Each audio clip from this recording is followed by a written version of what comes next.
It's showtime! Anything business-related is confidential.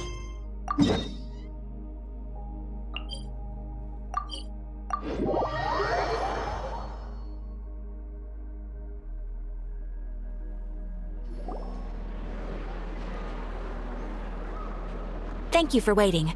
I finished checking your adventurer handbook. Here are your commission rewards. We have no other urgent commissions on the books at present. Thank you for all your hard work lately. Perhaps you two could consider taking a vacation. Amazing! Paimon never thought we'd end up having downtime in Nocturne. Things were pretty hectic when we first got here. Everywhere you looked, it was either the Wild Hunt causing chaos or the Fatui stirring up trouble. It felt like this whole region was one giant slime in a barrel, ready to go boom at any moment.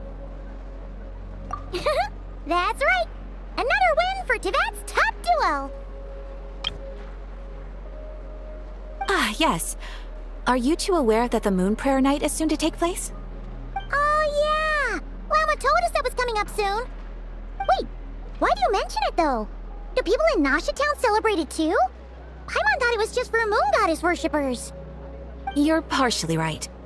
Most people in Nasha Town just see the festival as an opportunity to do business. They do not concern themselves with the religious element. The festival was first celebrated by the Frost Moon Scions. On this day, they would wear moon prayer blossoms and celebrate the birth of the Moon Goddess through song and dance. They would also prepare food and handicrafts and give them as gifts to others. Over time, it became Nocturne's most lively festival. Oh, sounds like fun! Great! Well, in the meantime, since Catherine doesn't have any commissions for us, let's focus on some personal business instead. When we first got here, you mentioned that this was where your spaceship landed? We didn't get to follow up on it at the time, because we got wrapped up in that whole rare situation, but now we can finally start investigating it properly. Well, there's a saying Paimon's heard around these parts, which goes, if you lift up a rock, you'll find something you weren't looking for. By that logic, you'll never find what you're looking for while you're searching, but the moment you stop looking, it'll jump right out at you. Could be worth a try though, right? Anyway, Paimon suggests we focus on other stuff we want to do for now, and just keep an ear out for spaceship-related intel as we go.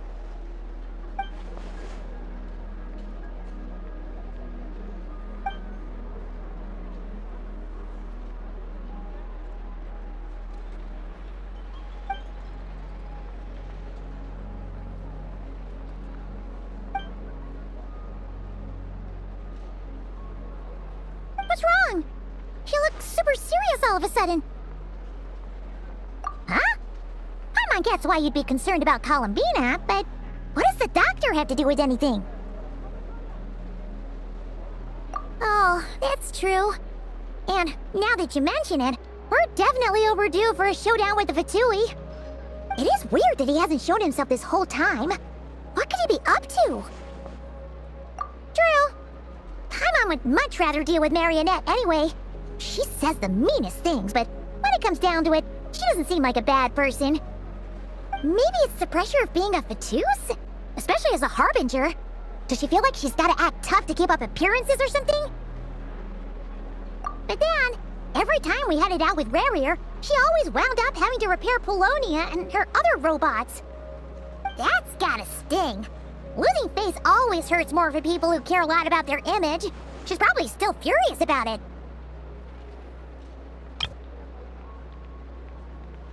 What? Relax! She's not even here! Huh? What's the matter?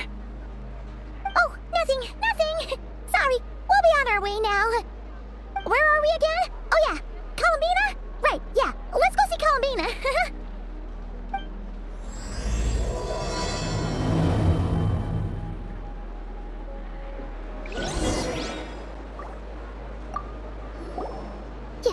You won't snitch on us, will you? I'm not entirely sure what you're talking about. But rest assured, I protect client and adventurer confidentiality as a matter of principle. Phew, that's a relief. Paimon does not want to get an earful from her.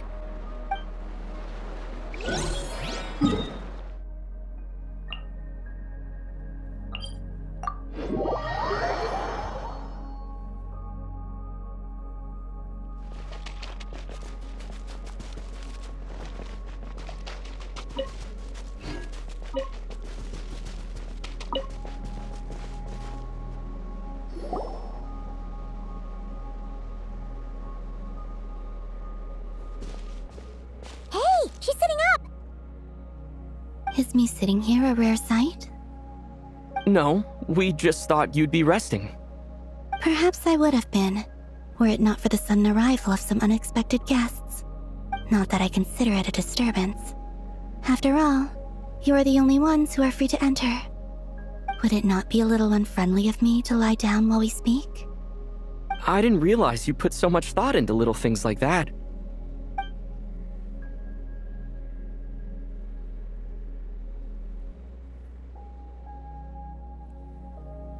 Only sometimes.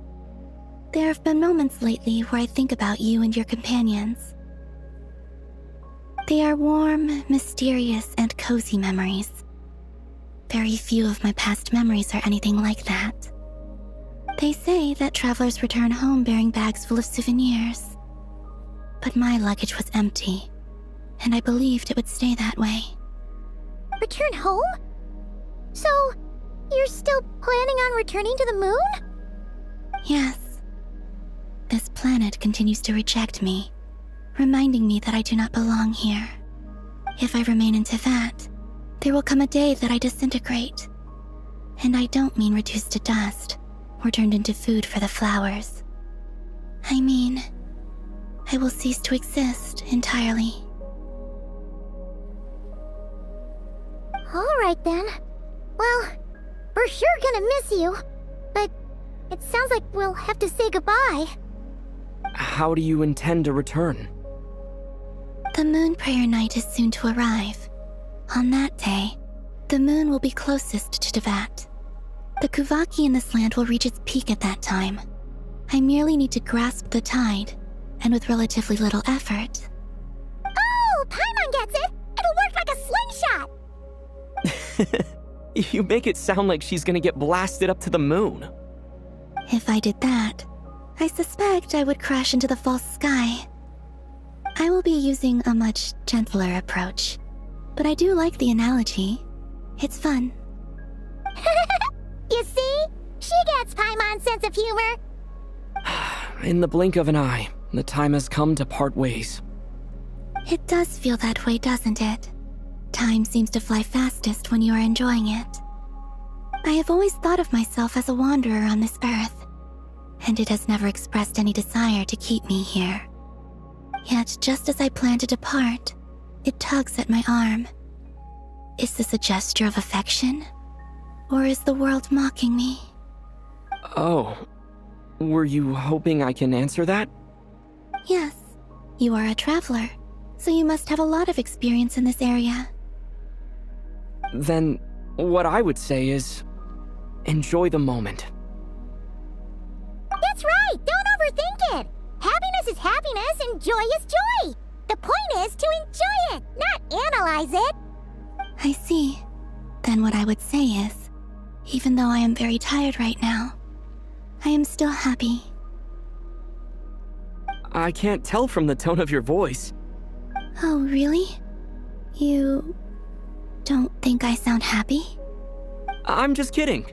I could tell you were in a good mood today from the moment we saw you. Ah, a joke. Albeit not a funny one. Anyway, I assume you're here about you-know-what. Give me your hand. Actually, it's not that. There's something else we wanted to discuss with you. Oh, then, do you still want to give me your hand? Or not? Sure.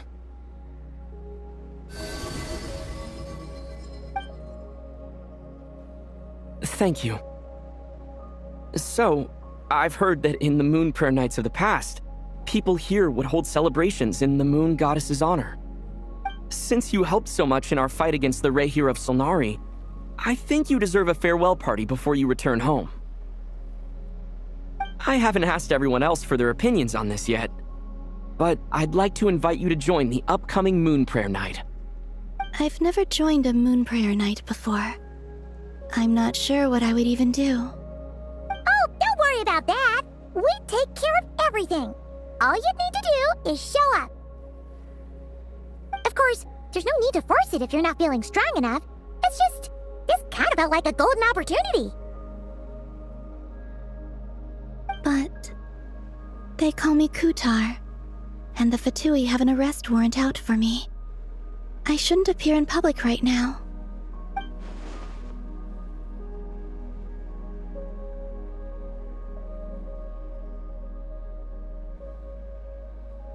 I'll make it work. You have my word. Yeah, we got your back. Well, he does. Paimon's actually not too sure what he's planning. All right, if you're sure. I will not refuse your invitation.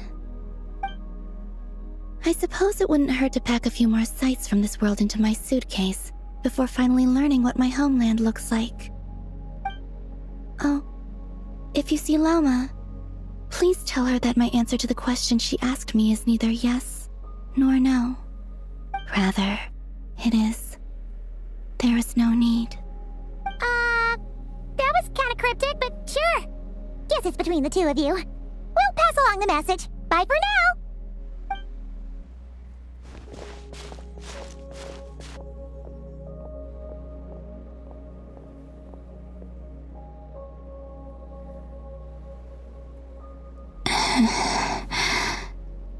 And also, I do not know.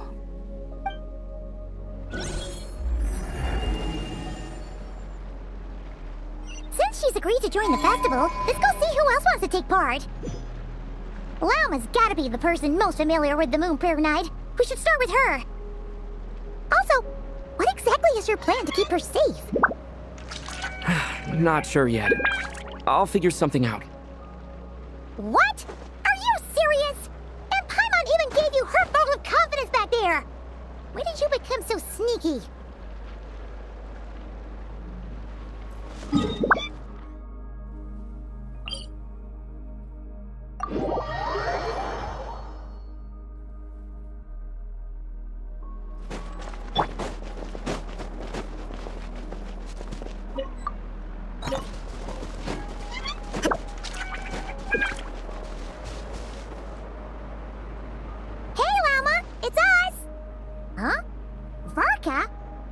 Here.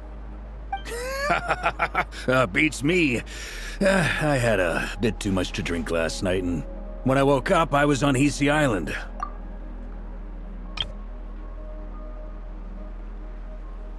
Mr. Varka is helping to oversee Nasha Town's preparations for Moon Prayer Night. He is here to go over some details regarding the decorations and custom cloth designs. Right, yeah, that too. What do you mean, that too? Yes. Celebrating this festival is a long-held tradition here in Nodkrai. On this day, the crescent moon at the top branches of the verdant crest turns into a full moon, and the moon prayer blossoms bloom with a special radiance. Our people take these to be blessed omens. It's an especially welcome event coming off the back of all that nasty business with Rare. Everyone got put through the ringer recently, and now they're looking to turn their fortunes around. The big shots in town all agree that a big, lively celebration is just what we need to rebuild people's faith in this place. No wonder Catherine said that people weren't so bothered about the religious element. That's right. It's become more of a local custom by this point. The celebrations have little to do with whether the religious stories behind this event are true or not. Even the Frost Moon Scions are eagerly awaiting the coming of Moon Prayer Night, despite now knowing that their past beliefs were founded on a falsehood. That's fair. It's a bit like the Lantern Ride in Liyue. It's a chance for people to enjoy themselves, not debate the existence of the Adepti. Oh, one other thing! We just went to see Columbina. We went ahead and invited her to take part in the festival this time. Hope it's okay. Wait, so... you mean she agreed to it? Huh. That's quite a surprise. Then, I suppose that she intends to return to the moon on that day. Oh yeah! It's kind of a complicated process, but basically, it's like a slingshot. I understand. In truth, I had a feeling that she might make such a decision. Well, if Kuthar has decided to participate in the festival, we should prepare accordingly. Yeah, exactly! She was saying how it could be risky for her to show her face in public. We were wondering if there was any way we could hide her. Unfortunately, the people who carved the statues did an excellent job of capturing her likeness. It will be very challenging to hide a goddess whose face everyone is so familiar with. Darn! We may have bitten off more than we can chew here. Nah, don't sweat the small stuff. We can handle that. Huh? Are you saying you have a plan? Not as such, no, but the most important thing with a festival is to keep the mood light and your spirits up. You can't go preparing for a festival with those long faces. You'll never convince anyone to enjoy themselves.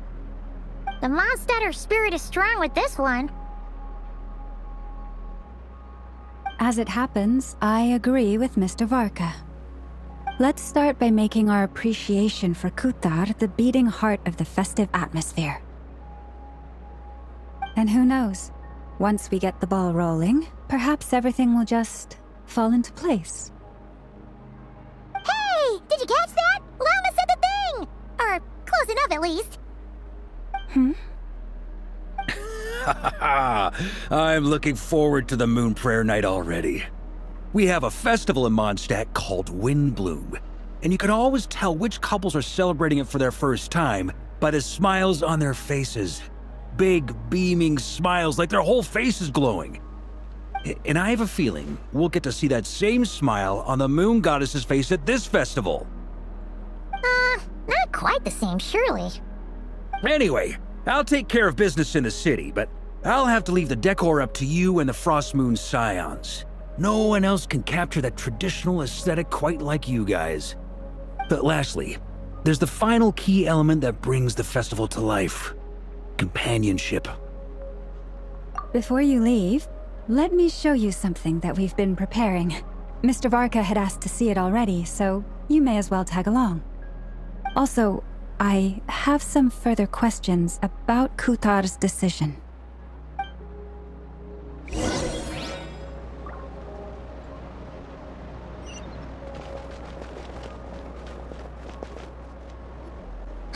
What's this? They sure look like they're having fun. I believe so. Kuhenki seem very skilled at playing drums like these, although I'm not sure where they learned it from. Maybe it's an innate talent? In their eyes, they're probably just playing with toys. Wanatar! You want to play too? Yeah. She looks more confused than anything. Maybe we can teach her next time if we get the chance.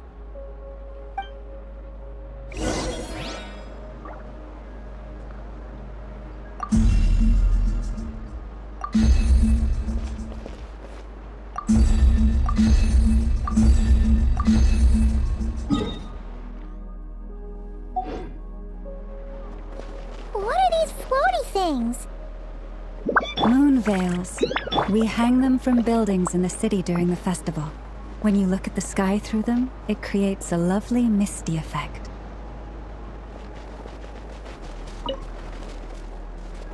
Everyone seems hard at work. They're preparing items for Moon Prayer Night. For instance, the sculpture being made over here. Mr. Varka and I were just finalizing the details of where it will be placed. Ah, there she is. I didn't know the finished article would be so large. Not to worry, though. All the necessary arrangements have been made. Just let me know once it's ready, and I'll get some people to ship it over. You have my thanks. And over here, we are preparing a very traditional confection. Oh, look at all these colors! It looks great! Can Paimon try one? Of course. I have a feeling you'll like it a lot.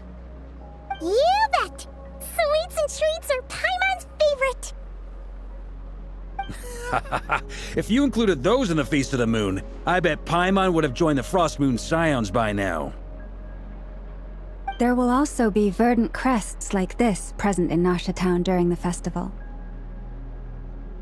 The timing of Moon Prayer Night is not completely set in advance. We make a rough estimate, then observe the changes in the verdant crests and Moon Prayer blossoms to guide us. As such, the wait itself is a fun feature of this particular festival.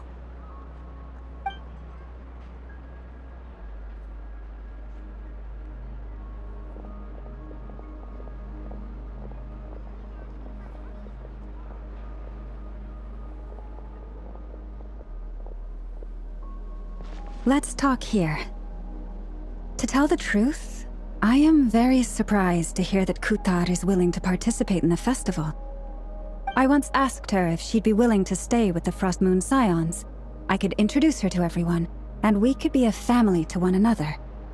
She did not answer, but she has not appeared here since. I took this to mean her answer was no, but if that were the case, she would not have accepted this invitation.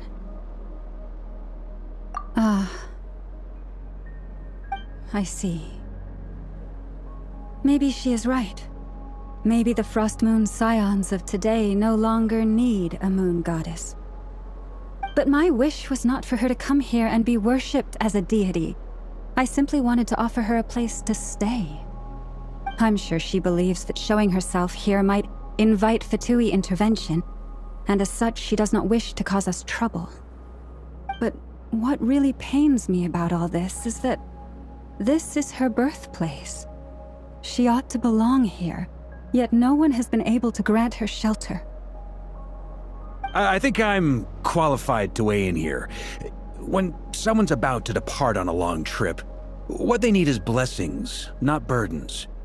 We should wish her the best, not make the journey harder than it already is.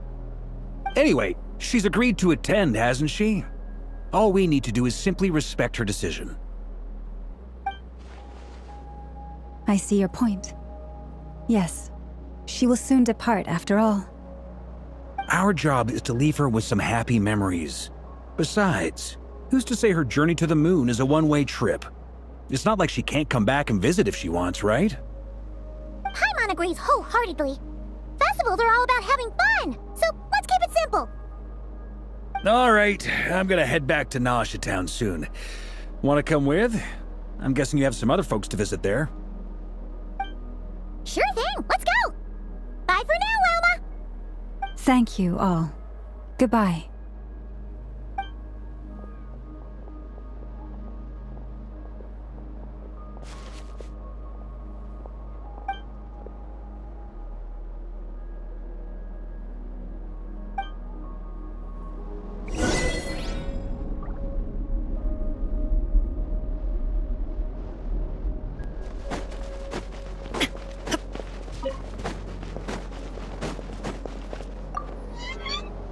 Goodbye for now. I look forward to the festival.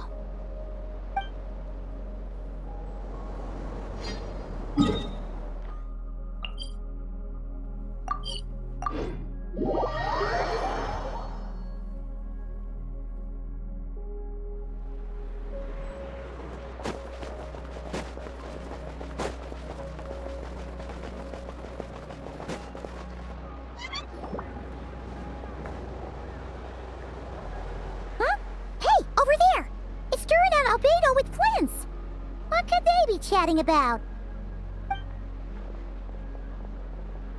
Your guess is as good as mine. Grand Master, and the Traveler and Paimon. Hello there. It's been a while. Perfect. We have some new volunteers for our investigation. Wait, let me guess. The righteous Lightkeepers are finally ready to hunt down the Abyssal Dragon? Yes, that too. Yeah, right. Oh, wait. Why does everyone keep saying that too? Well, to be precise, the facts match, but not the causality. Wait, so I guessed right? Half right. Don't act so impressed with yourself. Maybe I can explain. We ran into Mr. Flint's north of Nausea Town. At that time, we just noticed a few abyssal creatures out in the wild, but the strange thing was, I didn't detect any traces of abyssal energy on them at all. On closer inspection, we realized that they were not real monsters, but something akin to reflections in the water, or perhaps a mirage. Huh? What do you mean? Like, you could see them but not touch them? Exactly. It was very peculiar. They roared and tried to attack us, but we could not make any physical contact with them. I think I've heard of things like that happening in Not Cry before, but I don't know much about it. Yes, it's a known phenomenon. Mirage-like illusions tend to appear in Nodcry in the run-up to Moon Prayer Night. From a distance, they appear quite real. I myself thought that Misters Durin and Albedo were locked in battle with abyssal monsters when I first arrived. But after sharing intel and investigating a little further, we can confirm that these illusions are harmless. There is no great cause for concern. All the Mirage stories I've heard are either animals, rocks, or small houses. Abyssal monsters, though? That's a first. It's a first for me too. So I'm planning to look into it further just to be on the safe side. I intend to inspect a few more locations. What about you two? Any plans? Alice contacted me a few days ago. She'd like me and Durin to assist her with an experiment. But we lost contact shortly after receiving the message. I'm sure that comes as no surprise to anyone familiar with her. We don't know when the wind will blow, yet when the wind blows, we will know. That, in a nutshell, describes how Alice operates. Yeah, that tracks. Okay. Well, I suggest we investigate this Mirage business in the meantime. It's piqued my curiosity, and I'm pretty sure I know someone who will already be 10 steps ahead of us. Well said. Right? Whatever's happening in Nocturne, she always seems to be the first one to know. Let's go see what she knows. We can invite her and her staff to the festival while we're at it.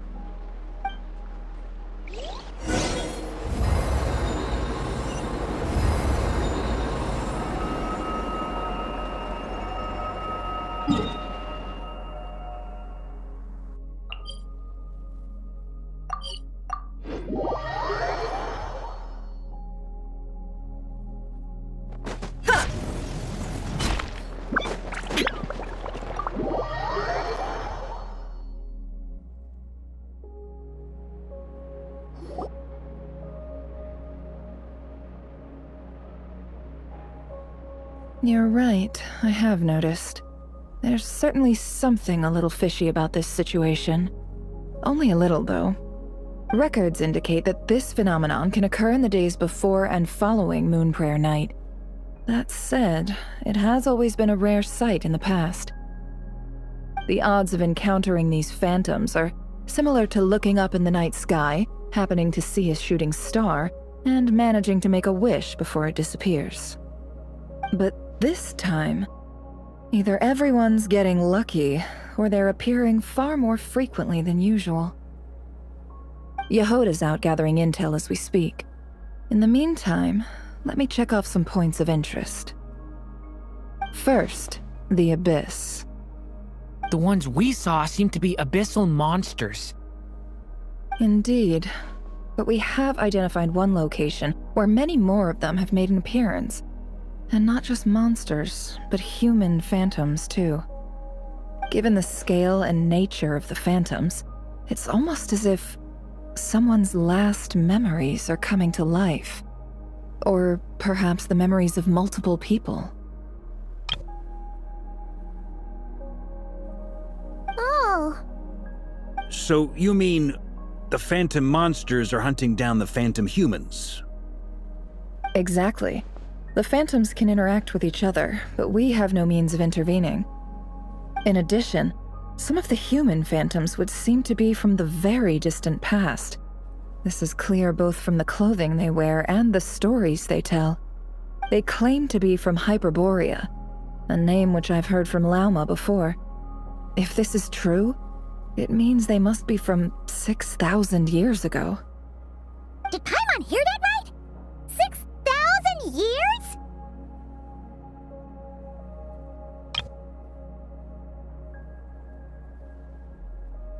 It sounds like this merits further exploration. That'd be a big help. I'll leave it with you, Albedo.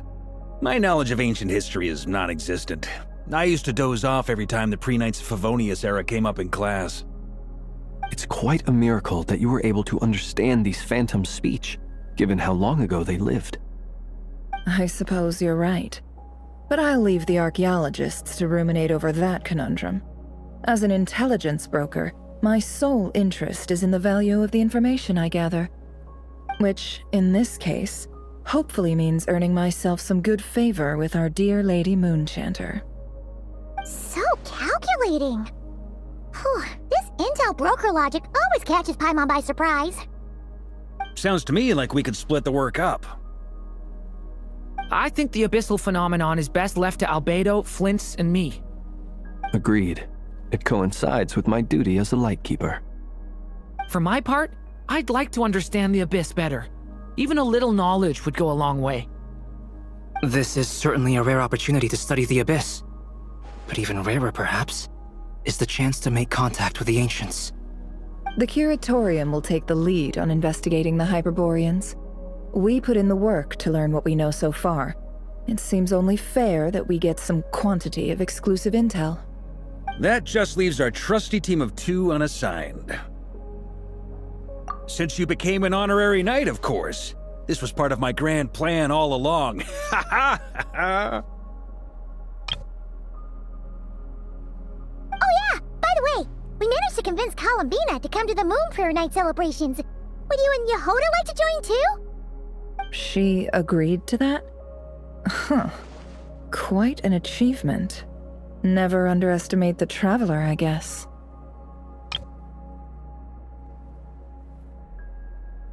I'd be happy to join. No point shutting myself inside when the streets are all decked out. I doubt any clients will be visiting during the festival in any case. And Yehoda loves a party, so I'm sure she'll jump at the opportunity. No, no, no, no, no, no, no, no, no, no! Way to contradict me in front of... Wait, no, that's not what I have bad news, boss. So many people. All right, everyone inside, quick!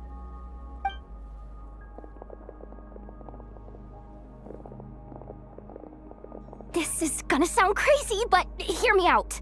I saw one of those phantoms at Star Sand Shoal, and it was some sort of flying ship. Like a spaceship? That's gotta be the one you came to Tibet in. You said you saw the same thing through the moon marrow, right? Huh? You already know about it? Ugh, I thought I was gonna blow people's minds. Turns out I'm the last to find out. Wait, back up. You came here in a spaceship? Now my mind is blown! What's it like on the inside? Was it like flying through space? I want to know everything! Yep, exactly. Huge discovery. You're the best, second best intel broker in the world. After your boss, of course. Wow. Really? Well, I don't know if I'm all that, but... I guess that decides where we're heading next. Come on, don't look at me like that. I know the spaceship doesn't have anything to do with me, but you don't want to leave me as the only one twiddling my thumbs, do you? Please? Fair enough. You can tag along. In that case, let's meet back here to discuss our findings once we're done. I wish everyone a productive investigation. You too!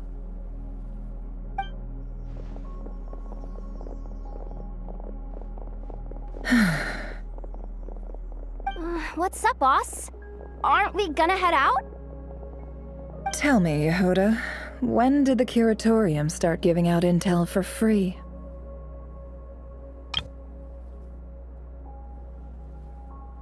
Oh, sorry, boss!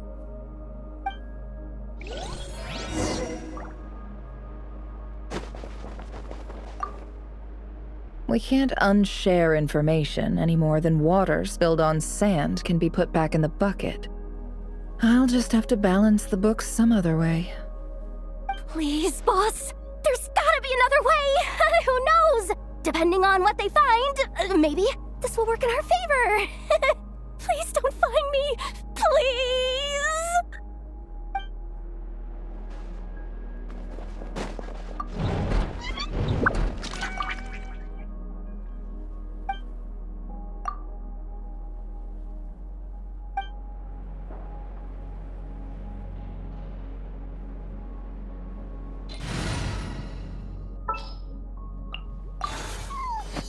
Any promising leads?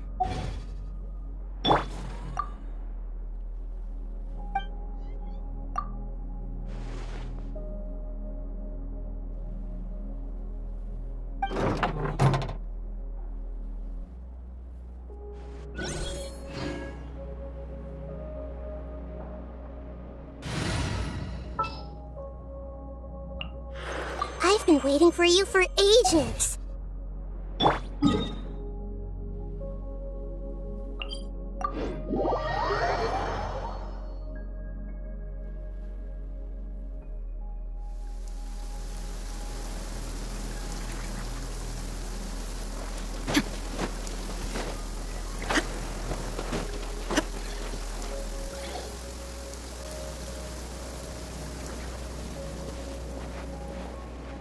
Well, what do you know? Yehoda was right on the money. This Phantom really is your spaceship. But that's so weird. Why would it show up here? Is it some kind of projection? Or a ghost? Like, maybe it no longer exists, but somehow it left an afterimage? Ah, you're already here. Miss Lauma, what a surprise. I thought you were busy with festival preparations. I was, until one of our people informed me that a strange sight had appeared at Starsand Shoal. No one's ever seen something quite like this before. I thought I should see it for myself. Same here. Oh, so we heard that these things appear around the festival period. Any idea why that is? Unfortunately not. We have very limited information about them, since they can't be interacted with, and no human phantoms have ever made an appearance before now. The most we've been able to deduce is that these sightings appear to be connected to the increase in Kuvaki energy around this time. Yeah, seems like that's all we can do. This is all so confusing. Allow me to lend you a hand.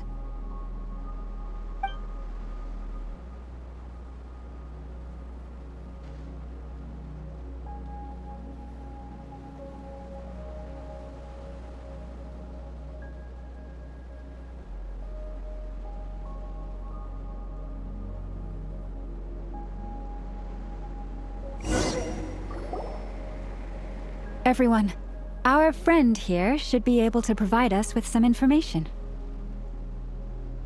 Is that a phantom Rhyme-horn deer? I've heard about how the Frost Moon Scions live in harmony with the animals and can even communicate with them. That's coming in handy now, for sure. Okay.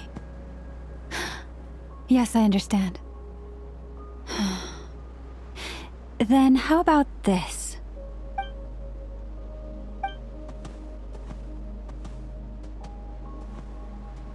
Oh, it's leaving. It appears to share our curiosity about this giant spaceship, so I asked it if it wouldn't mind investigating along with some friends. In return, I told it about some nearby spots where the wild fruit grows abundantly. We may live in a different era from these phantoms, but I trust that the terrain, climate, and ecology here are more resistant to the effects of time than some things are. Let's give them a moment and hope for the best.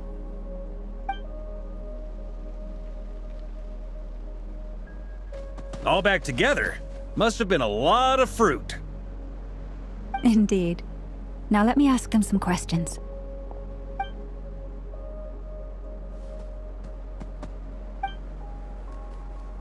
It did find a lot of wild fruit, enough for them to feast for a long while. This puffin circled in the air several times, but didn't spot anything out of the ordinary. Certainly nothing to do with the spaceship. Huh. Well, it definitely makes sense to get a bird's eye view.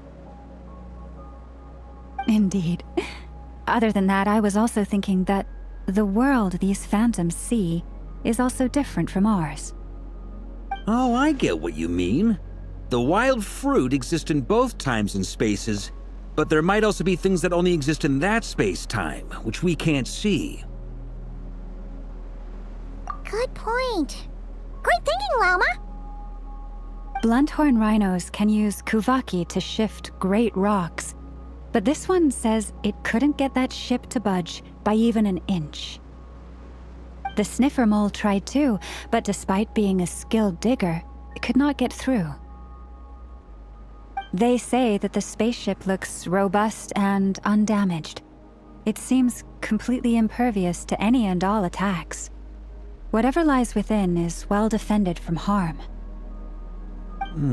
So, just like us humans, there was nothing they could do about this spaceship either.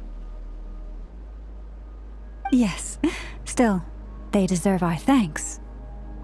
We are grateful for all your efforts, dear friends. Now go, and enjoy your feast.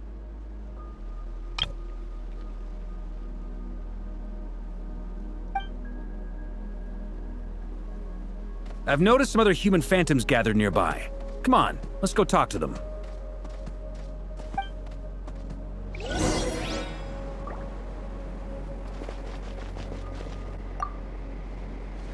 Those illusions and those people.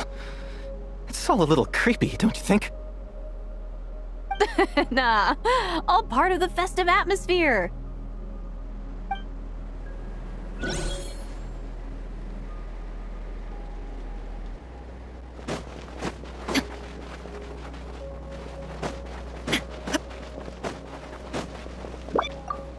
Have you ever seen anything like this?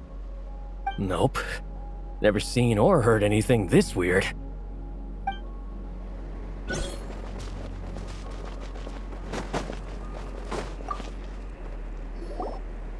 What is this thing?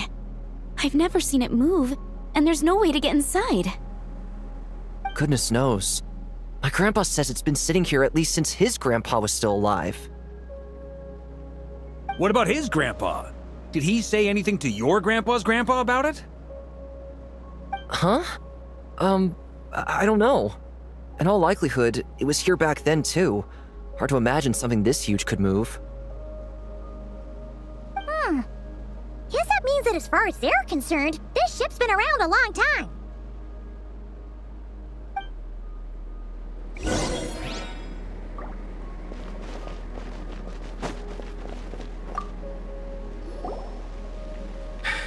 Come on, brothers. If we can get even a small chunk off of this thing, it's gotta be worth a fortune. Today is the day we strike it rich. Huh? You mean Paimon? Yes, brother, I shall join you. Let's make our fortune. We should go with them. What the? This thing is crazy tough. I can't even scratch it.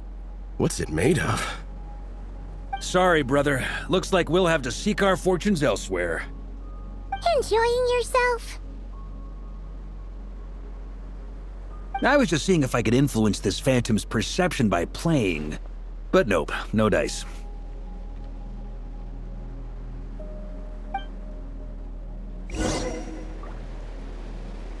I'm sure we're all starting to build up an idea of what's going on here now that we've spoken to some of the people. These phantoms are reenacting real historical events in Nocturne. It's almost like we're in some kind of interactive stage play. We can talk to the actors, but the plot is fixed and we can't influence it. It makes sense. History is set in stone. The objective facts of the past cannot be changed. Paimon totally thought you were just goofing around earlier. But actually, you were doing some serious investigating. Of course I was. Anyway, at this point, I think we're forced to conclude that although the Phantom spaceship is right there in front of us, we aren't going to learn much about it from these people.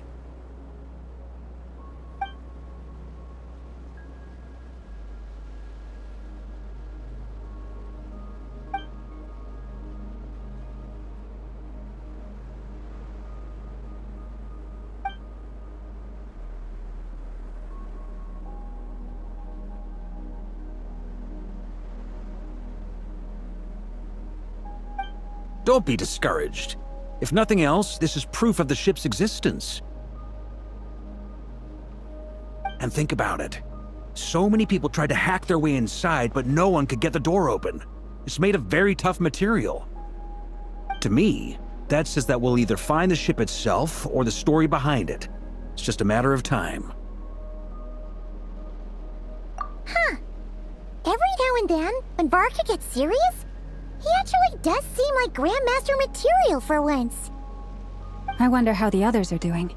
Let's head back for now. Sounds good. Also, drinks are on me if Team Knights of Favonius is the first to finish. Wait, we have a team name now? Am I in Team Knights of Favonius as well? You're very welcome to join. We've even got a cathedral ready for you. Isn't that technically blasphemy? You wouldn't dare make a joke like that if Barbados was in earshot. Nah, I'm sure Barbados doesn't mind a little harmless blasphemy once in a while.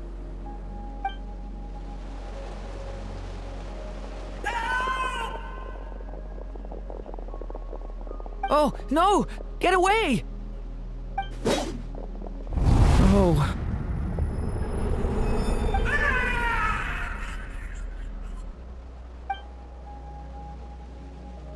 I know it's hard to stomach, Mr. Duran. But as I'm sure you've noticed, there is nothing we can do to intervene in that which unfolds before us. But we have to at least try. And try you have. But are you aware of how many unsuccessful attempts you've made now? I wasn't keeping count.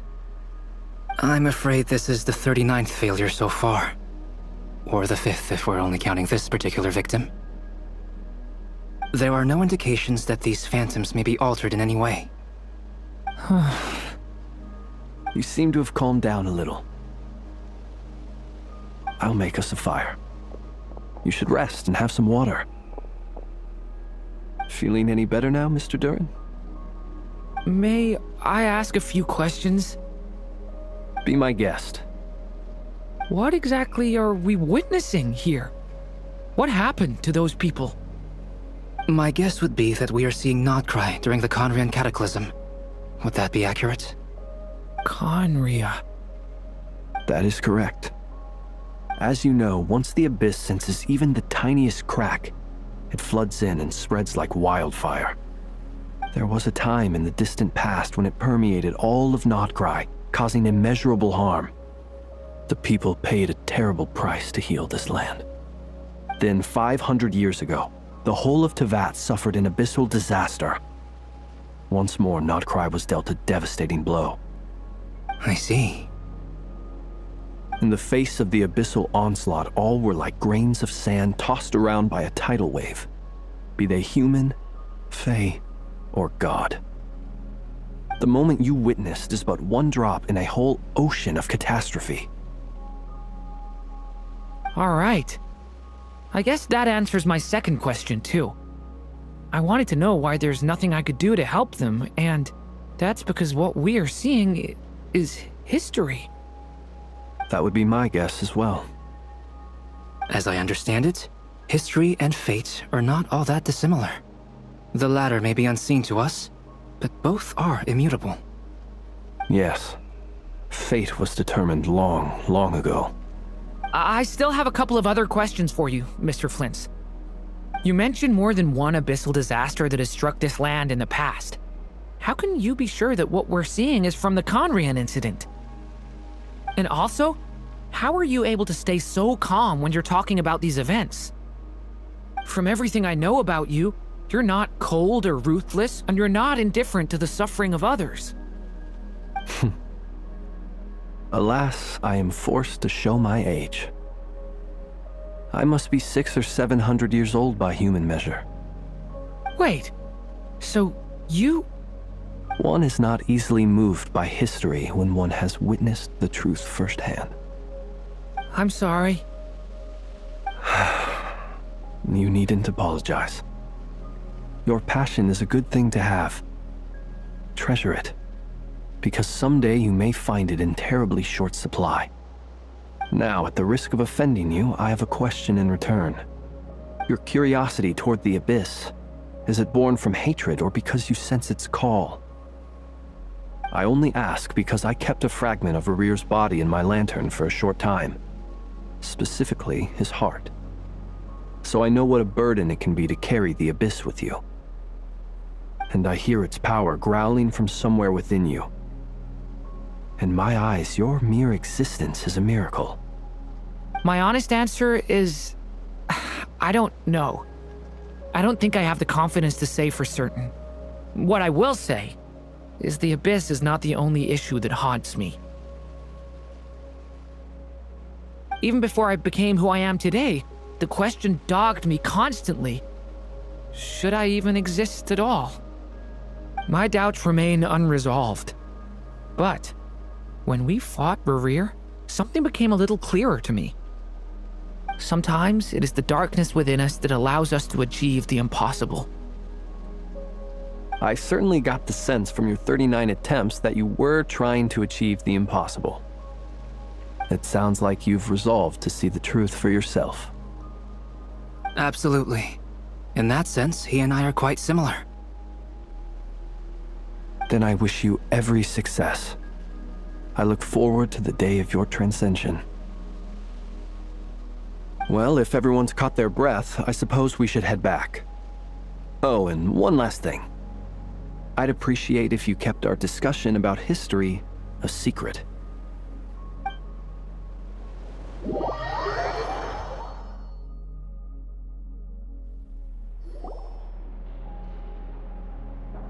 Incredibly, our separate investigations led us all to the same conclusion. Hooray for consensus! Yeah, but we barely learned anything, though. I totally thought this would be the mother lode. Talking with the ancients? I mean, come on! But nope, all we got was useless snippets of conversation. And all this stuff about moons and hyperopia. What a load of baloney. Seems like people back then had a few screws loose. I understand your frustration. We found the same issue. Each phantom only showed a very brief moment in time. There isn't much value to be found in these miscellaneous fragments of a civilization's history, no matter how glorious it may have been. If there's a silver lining, it's that these phantoms are harmless to the present reality. They shouldn't get in the way of the festivities. Paimon agrees. And not just because it's the first thing she understood in this whole conversation.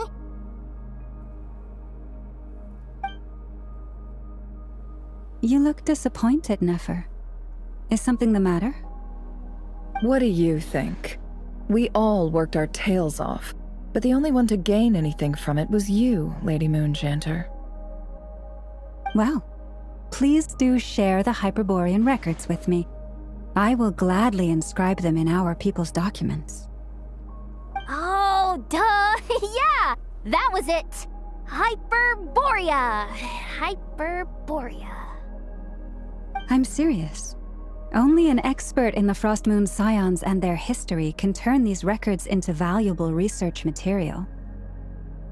The alternative is to let them gather dust on the Curatorium's storage shelves until the pages turn yellow. Nefer, you're wise enough to know that cooperating and sharing the profits is the best course of action here. Well, that goes without saying. Sure, let's do that. Huh? But didn't you say we aren't supposed to give out intel for free? Sorry. Shutting up.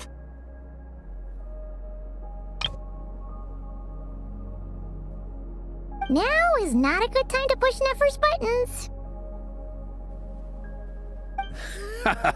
Anyway, back to Moon Prayer Night. I'm thinking that we should prepare something a little special, aside from the usual decorations and so on. You mean a parting gift? Can't go wrong with food. Although, does food go bad on the moon? Perhaps a lantern would be a better choice. It might be dark up there.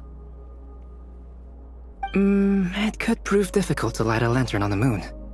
Magical stones might serve that purpose better. What about a clockwork mecha model from Fontaine? I've got a whole bunch at home. I use them for fighting practice in my free time.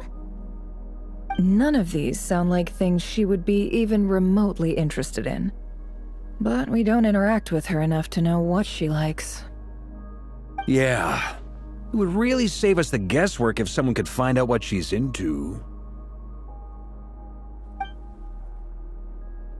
Wait, what the? Traveler? They're all looking at you. Great! Haha, problem solved. Now, I need to stop by Dory's. Gonna need her help sourcing a bunch of stuff for the festival. Then let's leave it there for now. We all have our own business to attend to. Traveler, If you find out what Kutar likes, let us know right away.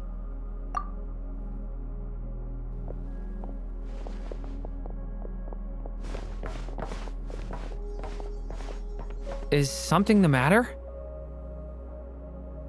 I'm fine. It's just... I'm still feeling a little rattled after witnessing the horrors of the Abyss. But it's okay. This is something I have to work through.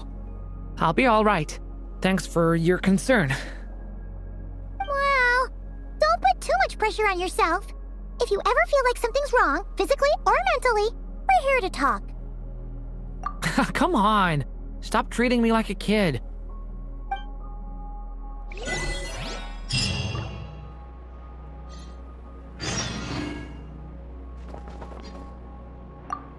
Which is why we need a lantern guaranteed to work on the moon. Yes, I have a few ideas, but the lantern itself is the easy part. The real issue is how little we know about the lunar environment. Wait, you two are serious about this? Let's just say I'm intrigued by the shining magical stones that Mr. Albedo has mentioned. Could you do me a solid and try to smooth things over with Boss Neff?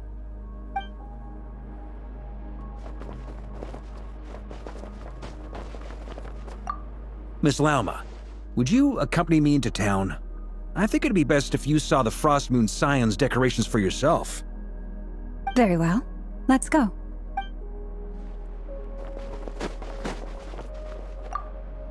You should get going. It's important that we ascertain what Kutar likes.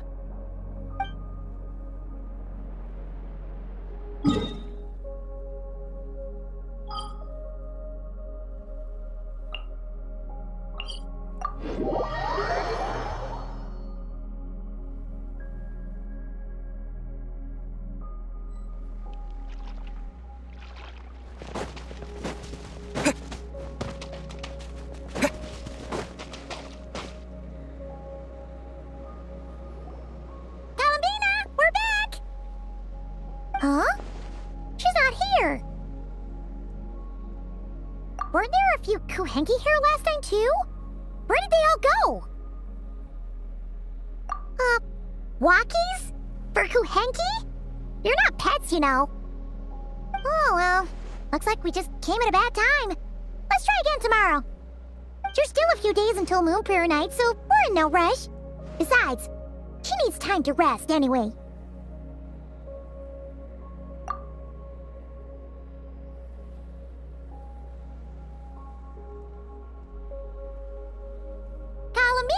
Are you back yet? Oh, how strange. Looks like she still isn't here. Right? It's not like her to spend so much time outside, especially since she's worried about attracting unwanted attention. What about Luonatar? Luonatar, you there? Hey, do you know where Kalambina went? Sorry, didn't understand. But if you know where she is, could you take us to her? Yeah, that's even stranger. What about him? Oh, that's not good news. They change color when Kalambina gets weaker, right? And they look super pale right now. Good idea. She might know what's happening.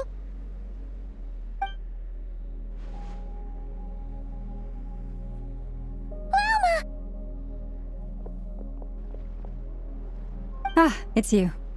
How is Kutar? Is she okay? No, she hasn't. I came here to check on her after I noticed the flowers had changed color. Based on past precedent, she must be very weak right now. Even getting up to walk would be a struggle. It seems unlikely that she wandered off outside. Not to mention that she doesn't do that at the best of times either. So yeah, this is super weird. No. Very few people are in the know about Kutar's whereabouts. And if anyone suspicious had visited, they'd have left some sort of evidence. Come on, let's go to Nasha Town. If anyone has seen her, someone there will know about it. It's Nocturne's information hub after all. Makes sense. Let's go!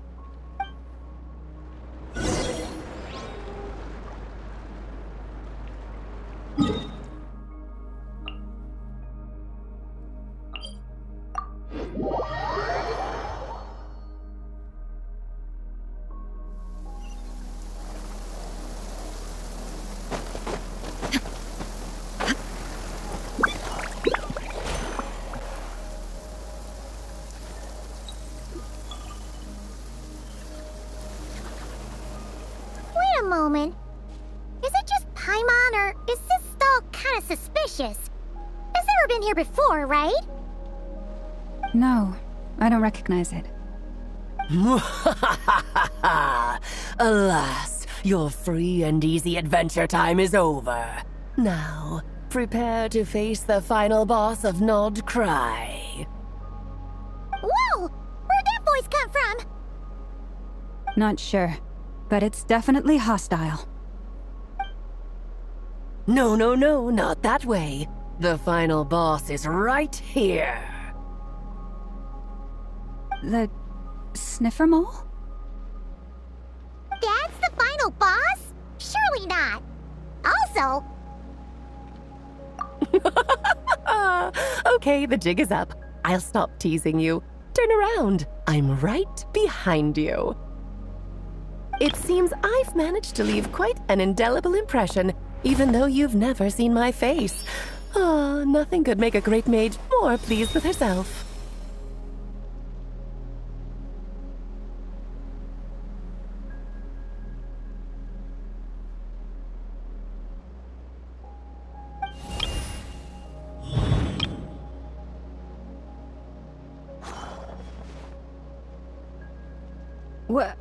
What is going on? I've heard that all the big shots in Teyvat have long, wordy titles that stun people speechless when they make their entrance. Unfortunately, none of them are affiliated with the Hexen Circle, and we ourselves keep a very low profile. The notorious name-dropping doesn't quite work for us. Still, I, for one, think I'm really quite amazing. So that didn't stop me from coming up with a title anyway.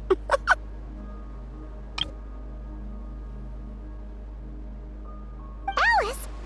It's really you this time? Not a lantern or a dodo, but Alice in the flesh? Oh, that's right. So, what do you think? How does it feel to finally meet me? You look like... Oh, that's the first thing you thought. A little surprising, but that actually makes me very happy.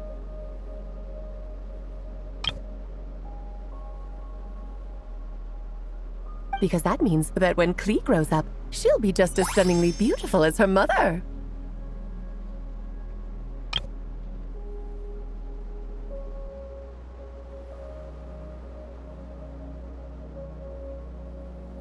So she's a friend of yours? Kind of. This is actually the first time we've seen her in person. I see. Madam Mage, that was, quite a powerful entrance. I certainly won't be forgetting it anytime soon. It's okay, Lauma, don't force it. Paimon will do the honors. This is Alice from the Hexen Circle. She's a friend of ours. And of Arcus, too. That's right! She's a good person, just kinda... unpredictable.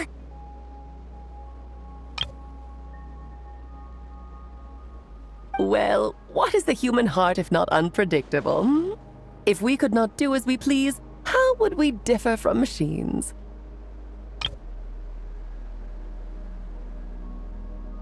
I am Lauma, Moon Chanter of the Frost Moon Scions. It is a pleasure to meet you. Oh, I know. Before you got here, I spent a good, 15 minutes getting up to speed on Nocturne's present situation. In other words, I've read the whole in the last episode part, so we can skip the pleasantries. Fair enough. Well, Miss Alice, I can already tell that you have quite a unique personality. He'll get used to it. Paimon sure is. So anyway, What are you doing in Nocturne, Alice? Oh, I thought I told you already. This time, I'm the final boss. And what a formidable foe I shall be. Powerful, confident, decisive, and good luck finding my weak spot. You will never succeed.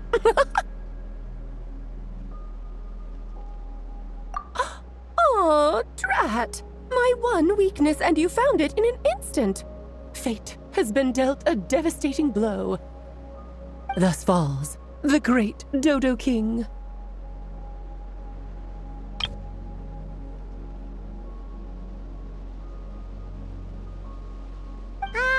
Why are you playing along with this nonsense? For funsies, of course. What's wrong, Paimon? Are you disappointed in me? Am I a gigantic letdown? No, it's just... You seem like a busy lady. And this is the one time you've shown up in person. Paimon figured it would be for something more high stakes than just goofing around. You're quite right. I'm here in Nocturne because something big happened. Something big enough it caught the attention of the Hexen Circle. It concerns the 3 moons, Teyvat's borders, and of course, the moon goddess you are currently searching for. Kind of. Why don't we discuss this over a pot of tea?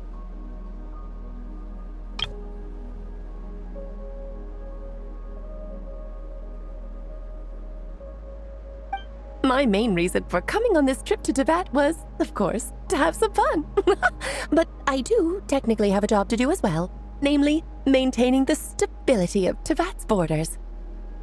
I'll skip over the complicated parts, but to sum it up, abyssal energies are all that lie beyond Teyvat's border. We'd find ourselves in a real pickle if they ever made it through. And the phantoms you've been seeing are a sign that the border has been disturbed. No wonder they tend to show up around Moon Prayer Night. Is it because the real moon is now so close to us that its power can cross the border? In part, but only a negligible amount passes through. Just enough to influence the verdant crests and so on. And as you've noticed, there has been an unprecedented number of phantoms appearing this year. The influence of the moon beyond the border cannot explain this. No, there is another far greater factor at play. The trilunar syzygy. A trilunar syzygy. Eons ago, before the heavenly principles came to Teyvat, it was the then 3 moon goddesses who controlled the laws of this world. Oh, that's exactly it! The 3 goddesses split these powers amongst themselves, promising never to consolidate them into one singular body. This was meant to keep the world stable. But, fast-forwarding to the present, the eternal moon's marrow is with you, while the iridescent moon's marrow, which should never have appeared in this world, has been retrieved. Add that to the presence of a moon goddess in the flesh and... the power of all 3 moons is gathered here in Nocturne. There hasn't been an event like this since the War of Funerary Flame. And it's having a noticeable effect on Teyvat's borders. Because I wish to give my darling daughter a peaceful, sunny environment to grow up in. Is that a good enough reason?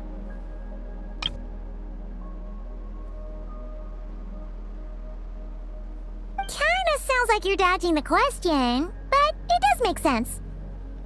Well, that's one reason anyway, and the most important one. The others are a little complicated to explain. For instance, cleaning up after dearest Miss R. Albedo could tell you more about that if you're curious, but right now, I have a more important question to ask you. Why are you collecting the moon marrows? I see. Nicole told me about that legend once.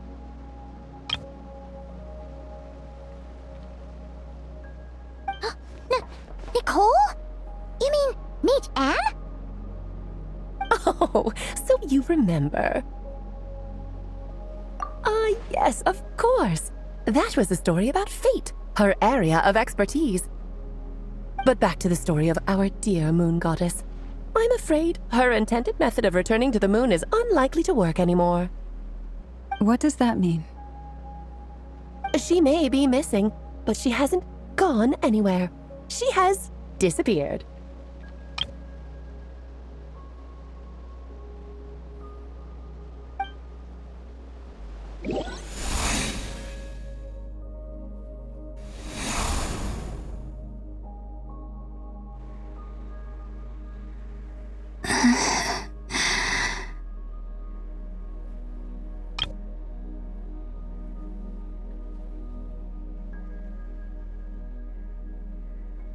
My body is so heavy. Wait, no. It's my mind that's heavy. My arms and legs are as light as a feather. What's happening to me? I feel drowsy, like I've been asleep for too long. Is it daytime or nighttime? Is the moon out? I think I'll go for a walk.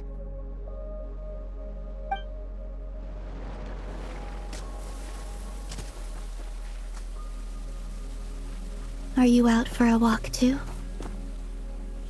Huh?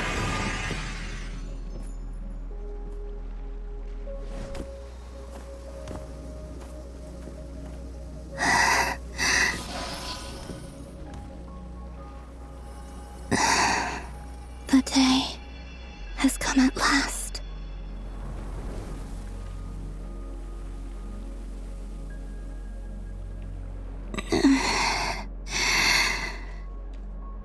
Have I grown so weak that I can't even sustain my physical form? But Moon Prayer Night is nearly here. I was so close to returning home. Death is near. Is this how it ends for me? Will I return to the moon after I disappear? Or... I don't want it to end like this. So far, at least, I still exist. Even if not physically, I can still feel. But as my power wanes, I'm sure that too will fade. I suppose I might take one final look at this world. The world where I was born.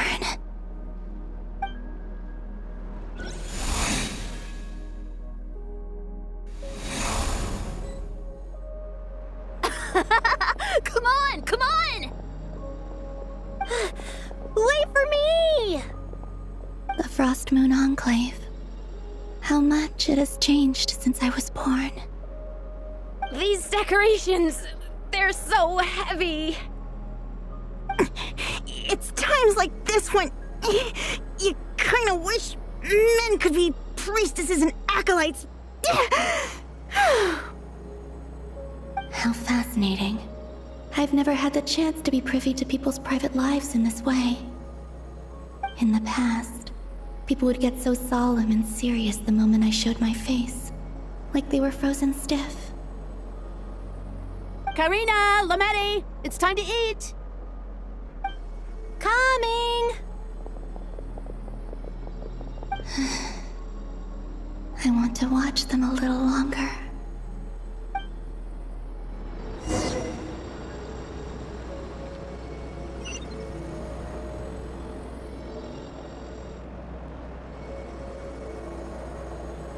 So just fill these balloons with air, right? Yep. Try a couple now to test things out. The rest can wait till Moon Prayer Night.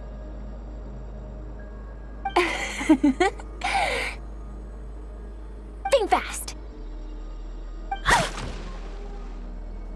Rita!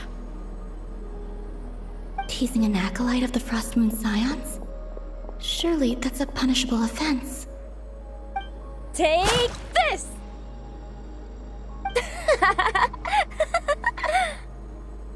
Huh?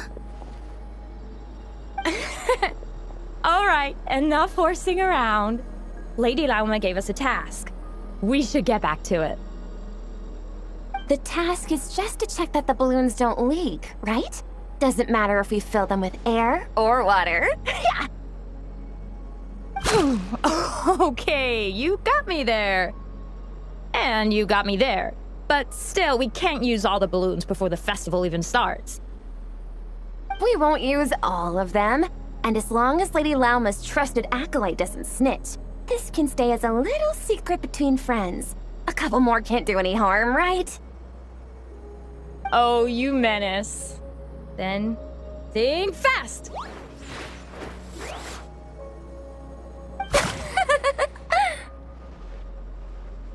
Is pumping a balloon full of water really so much fun?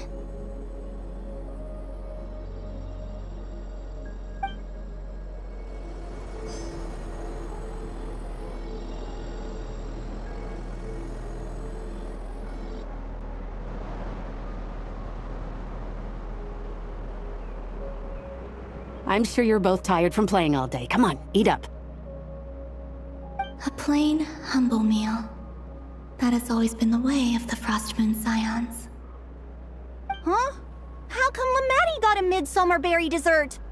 Oh, I always get Lockaberry. I don't mind sharing. You can have a bite of mine if I get to have a bite of yours. They're sharing food? I've never shared food with anyone before. Even at the Harbinger tea parties, everyone just ate off their own plate. And when I couldn't finish my food offerings from the Frost Moon Scions, they'd leave the leftovers out under the moonlight for the animals to claim. Hey! That was 2 bites! Oh, then you can have another bite of mine. Oh, you too. Oh, don't fret now. Here, have some of Granny's too. So this is what it means to be family.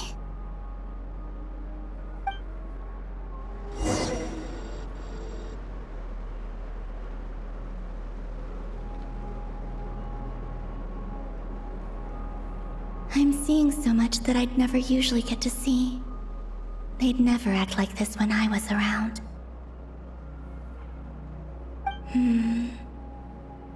It's nice, being able to just watch people in peace in these final moments. What a rare opportunity. I think I'll go take a look around Nasha Town too. Maybe the Traveler will be there.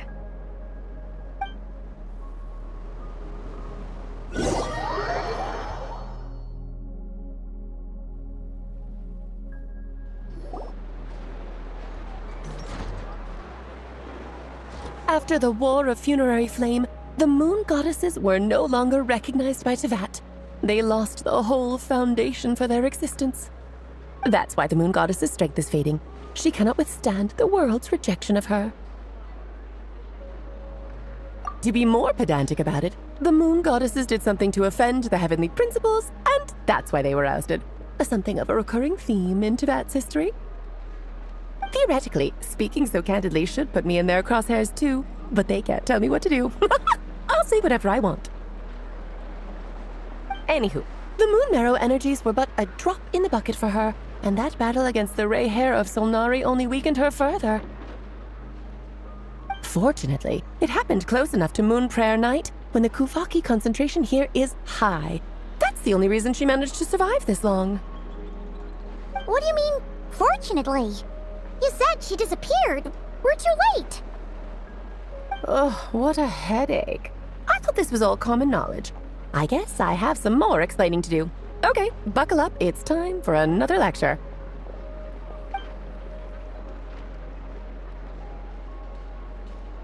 Now, I said earlier that the Moon Goddesses lost the foundation for their existence. The reason for that has to do with the natural order. Basically, the rationale for their existence in Tevat was lost. The same logic applies to the present Moon Goddess too.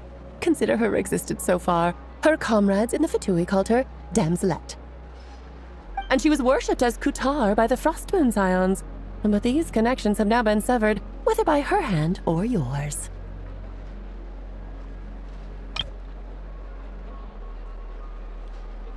So, the rationale that once sustained her existence is now gone.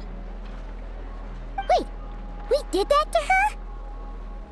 Oh, well, strictly speaking, yes. But let's not start pointing fingers, shall we? I'll only end up as the big bad villain, and that's not the kind of final boss I want to be. Of course I do. I'm only the greatest mage in the whole entire world.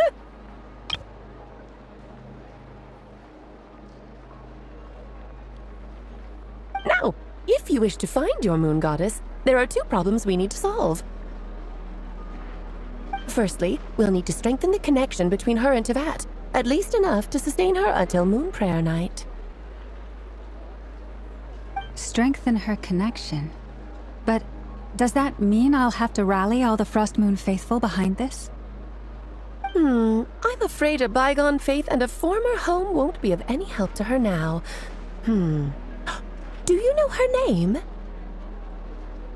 Her name? Yes. Names are very important things. A name is a fundamental concept that anchors one's entire existence. Then your first job is to find it. As a moon goddess, I'm sure she must have a name she identifies with. Neither Columbina nor Kutar is her true name, and she's never really accepted either of them.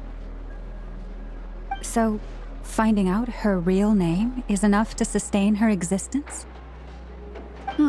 Yes, I know it sounds like a small step, but every journey begins that way. So for now, that's all we need to focus on. The second problem is with her plan to use the moon marrows to return to the moon. Unfortunately, piercing through the false sky will take an enormous amount of power. Given her current condition, she won't be able to provide anywhere near enough power, even if she recovers her physical form. But no need to fret. Nicole's the expert in this field, and I'm sure she'll figure something out. Wait, Mage N is going to help us out too? That means we've got 2 Hexacircle mages on the case. This is turning into a pretty big deal. Actually, this is more of a side quest for me.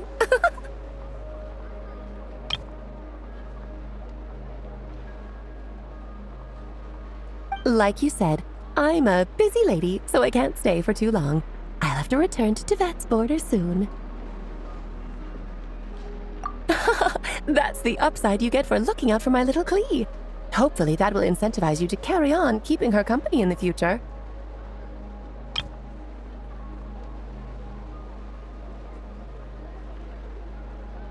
Anyway, jokes aside, you'd better get moving. It will take quite a miracle for the moon goddess's consciousness to hold out till Moon Prayer Night. Oh, I suppose I might as well tell you where Nicole is before I leave.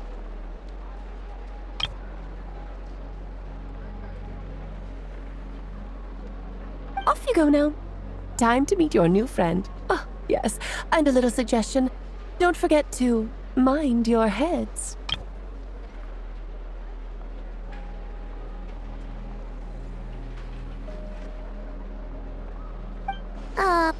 What? I wonder how Durin's doing. I should really go see him before I head back. You really are super busy. I most certainly am. There's so many children I have to keep tabs on just in Mondstadt. Durin, Albedo, Venti, Varka. Klee didn't make the list, huh? Of course not. Klee is my pride and joy. I have no qualms about her, because she's the best child in the whole wide world.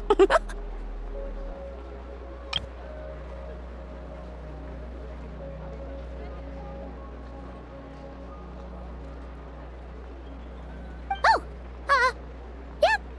Klee's a little angel. I'm glad you agree. Well, all the best. See you when I see you.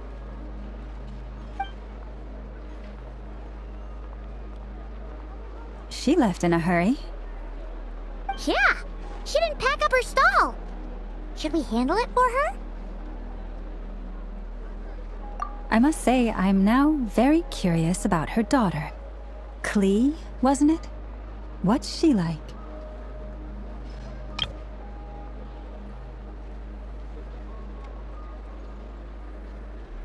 That's a long story. Come on, we'll fill you in as we go.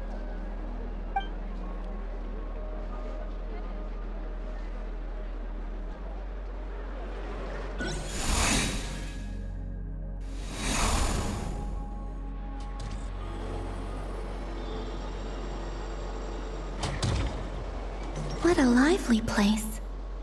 I've never experienced Nashatown like this before. Hey, you old geezer! Your hammer's rusted through! Who are you calling old geezer? Are they quarreling? I'm looking right at him! You've really gone downhill since giving your daughter free rein in the workshop. Can you even swing a hammer anymore? It shouldn't take you days just to fix a single chair! You might as well use that hammer to massage my back for all the good it's doing. Don't run your mouth, or you'll get a back massage that'll put you in bed for the rest of your life. Look, the materials haven't arrived yet, all right? You know how busy it gets in the days before Moon Prayer Night. I'll bet you send all the materials to your little princess. Blood's always thicker than water, huh? All right, you've made your point, Uncle Koski. As soon as the materials arrive, fixing your chair will be the #1 priority. And Dad, if you've got time to chat, why don't you lend me a hand, See? Lolka knows what the score is. I guess they're friends. But the way they spoke to each other was so ugly. Then again, it wouldn't be the first time I've seen something like this. Columbina! Sing outside my door in the middle of the night one more time, and I'll unscrew your vocal cords. You hear me?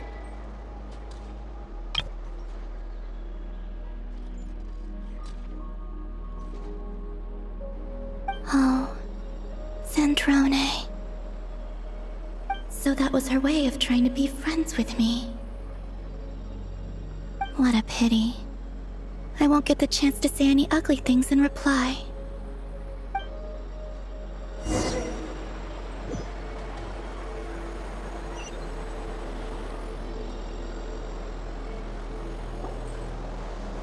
Hey, have you decided what to give her for Moon Prayer Night? I sure have. She's gonna get the surprise of her life when she's least expecting it. Then I'll whip out the ring and pop the question. The surprise of her life. What a fun turn of phrase. Cool, I get the picture. You can spare me the gushy details. Ooh, looks like we have a customer. Hello there, ma'am. Would you like some Moon Prayer Night candy? Huh? Is he talking to me? Can he see me? Here you go. Oh.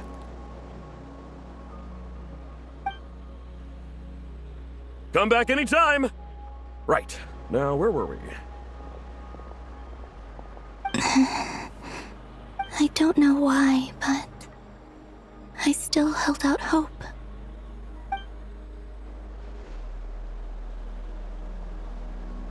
The most important thing right now is to find that mage.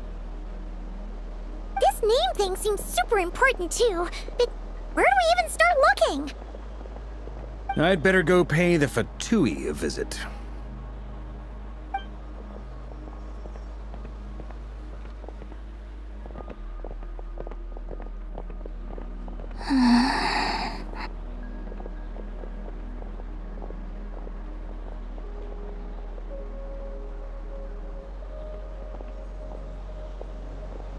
Columbina?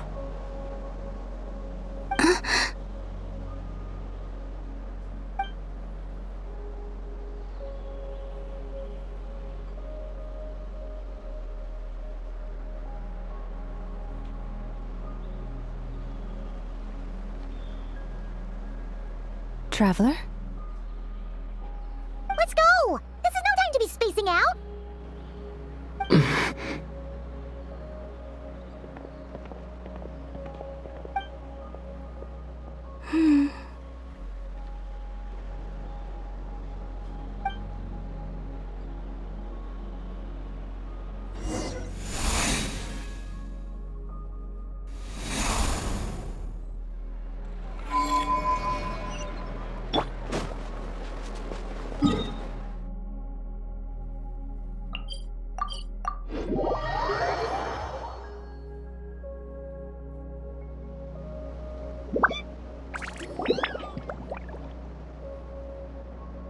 they going? They mentioned a mage and... a name? So, Mr. Varka, are you acquainted with this Nicole? Or should I call her Mage N? Not really. We've never met, though she has come up in conversation. From what I've gathered, Alice kinda took Nicole under her wing. Taught her how to speak in a more ladylike fashion, that kind of thing. Huh. Hard to imagine Alice as an etiquette coach. Yeah, Alice is a larger-than-life personality, I'll give you that. But then again, that's why she's able to draw such an eclectic mix of people into her inner circle. If I remember correctly, being an interesting person is actually one of her main entry requirements. So, if you ever wanted to join the Hexencircle, I'm sure you'd both be eligible to apply. Hey! Don't go around making promises on Alice's behalf! I wouldn't dare. I'm just trying to paint a picture of the Hexencircle for you. Okay, sure. Anyway, since none of us have ever met Nicole, how are we supposed to find her? We can't just go up to every woman in sight and ask, "Hey, are you Nicole?" Maybe something she's wearing will give it away? Like a wind bloom pinned to her chest or something. Wait a minute. Alice never said Nicole was from Mondstadt.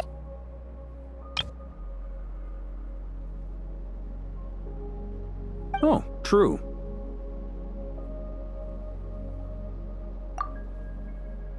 That would be... this young lady, then?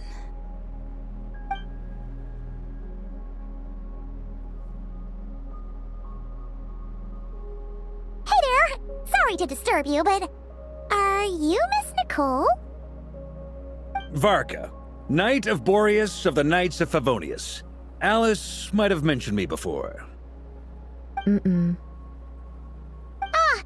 got the wrong person? Sorry. Well, this is awkward. When I shook my head, I meant, no, Alice hasn't mentioned you before. Huh? Where is this voice coming from? My apologies. For certain reasons, I am unable to speak.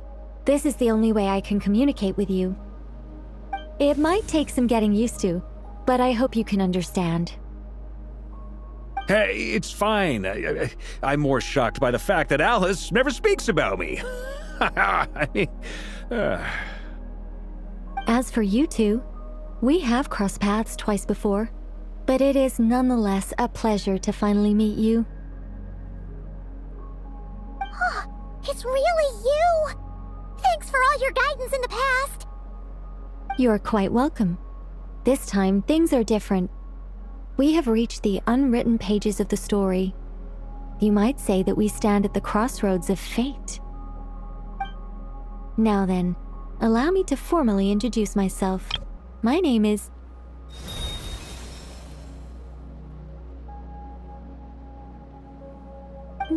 No, stop! Alice! I can't believe it!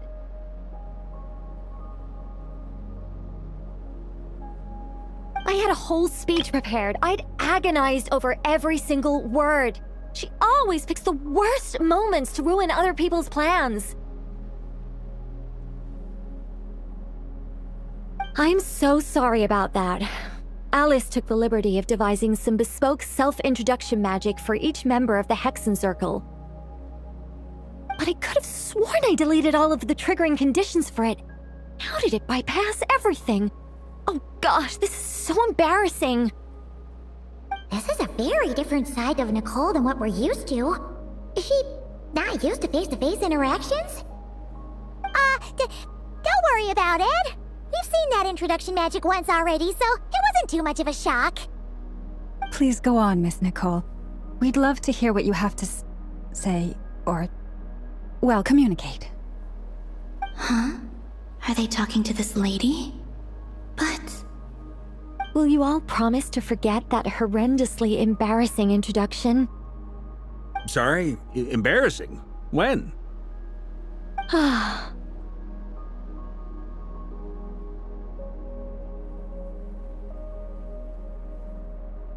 Yes, my name is Nicole. and I am one of a very few angels who have retained both their preferred form and their power. The Traveler and Paimon should be no strangers to this concept. There is another of our kind in Natlan. They call her the Lord of the Night. Alright! Paimon remembers her! Yes. Well, I have retained more of my power than she. It's because I don't have a long-term duty to fulfill. To be more specific... no. We'll be here all day if I get into the specifics. Moving on. If I'm not mistaken, you are here because you wish to learn how one might reach the moon beyond the sky. That's right. Is that something you can give us any guidance on? Yes, I do know a way. It began with the Hyperboreans, who lived after the War of Funerary Flame. Blank looks. Maybe I should start with the background of the war. Or maybe not. It shouldn't be an issue. I'll fill in the gaps for you when we have more time. Anyway, after that war ended, the three moons retreated to beyond the false sky. The Hyperboreans were humans I once aided. They accepted the civilization and creations bestowed upon them by the angels. But despite accepting many blessings of the angels, many among them still held on to their faith in the moons. They were reluctant to accept the new order. Even after the War of Funerary Flame, they sought to contact the moon goddesses beyond the sky and receive their guidance. But all three had passed away by that point. This mage has a unique method of communicating. Is she talking about the moons? Yes, but they did not know. And so, still they prayed for the moon goddess's mercy. After building titanic structures that consumed vast amounts of Kuvaki, at last they glimpsed the moons and heard their voices. But of course, they were gravely disappointed, for it was then that they realized the three moon goddesses were dead. Oh, that's such a sad story. It is. Humanity was in a very sorry state at that time. The angels who had once aided them were gone, and the War of Funerary Flames had left them homeless and destitute. Just a second, I gotta ask. How relevant is all this history to the task at hand? Well, I mean, it's... Okay, it seems we've drifted into irrelevant narrative waters. It's been a while since I've had the chance to speak inside someone's head. As soon as I got started, I lost control and the words just flowed out like a waterfall. What I'm trying to say is... Right, yes, that's it. The relevant part is the ritual created by the Hyperboreans. The fact that they bypassed the false sky and saw the true moons implies that they successfully built a connection between Tevat and the outside world. Which means, with enough Kuvaki and a sufficiently stable connection, it should be feasible to send one person over the border. Okay, so they built some kind of portal? Oh, yes. A portal, yes. Is something wrong? You sound disappointed. I just didn't expect you to summarize it so well. It turns out I could have said all that in one word, if only I'd managed to think of it. No, please, it's fine. This is invaluable knowledge. I'll be sure to record and preserve everything in writing. Oh, really? Well, in that case, I suppose I could backtrack and add some more detail. I did gloss over a few things so far. Whoa, time out. Let's summarize what we've got first. The Hyperboreans were the last ones to use this method, right? So we somehow need to find whatever structure they built and make sure there's enough Kuvaki to power it up. Luckily, we have the moon marrow of both the eternal and iridescent moons, so we're all good for Kuvaki. Which means the key issue we need to focus on is finding the place. Am I right so far? Yes. Although I expect the structure is long gone by now. That said, What if we could take advantage of the phantoms to travel back to a time when it still existed? Well, travel back isn't quite accurate. It's more like we'd be creating a handshake between 2 points in space-time. We wouldn't even have to pick a time when it still existed. It could just be a time when it still appeared in phantom form via projection, or we could project our own phantoms, fold them together at...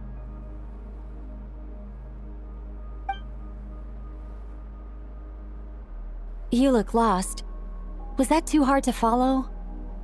Yeah, things got a little, technical there. Paimon's brain is reaching capacity. All right. Let me think about how to put this more simply. Okay, got it.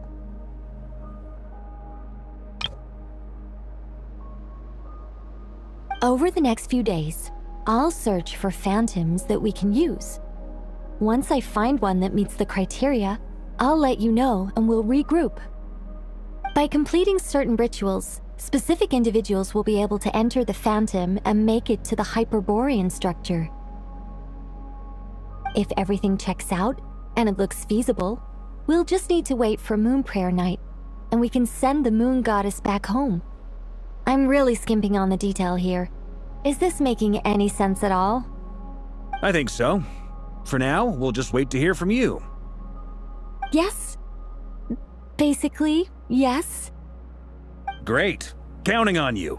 In the meantime, we'll focus on finding the Moon Goddess's name. My name? Are they looking for a way to stop me from disappearing? Excuse me, Miss... Go on, Miss Nicole. This conversation was a little all over the place. I didn't catch your name.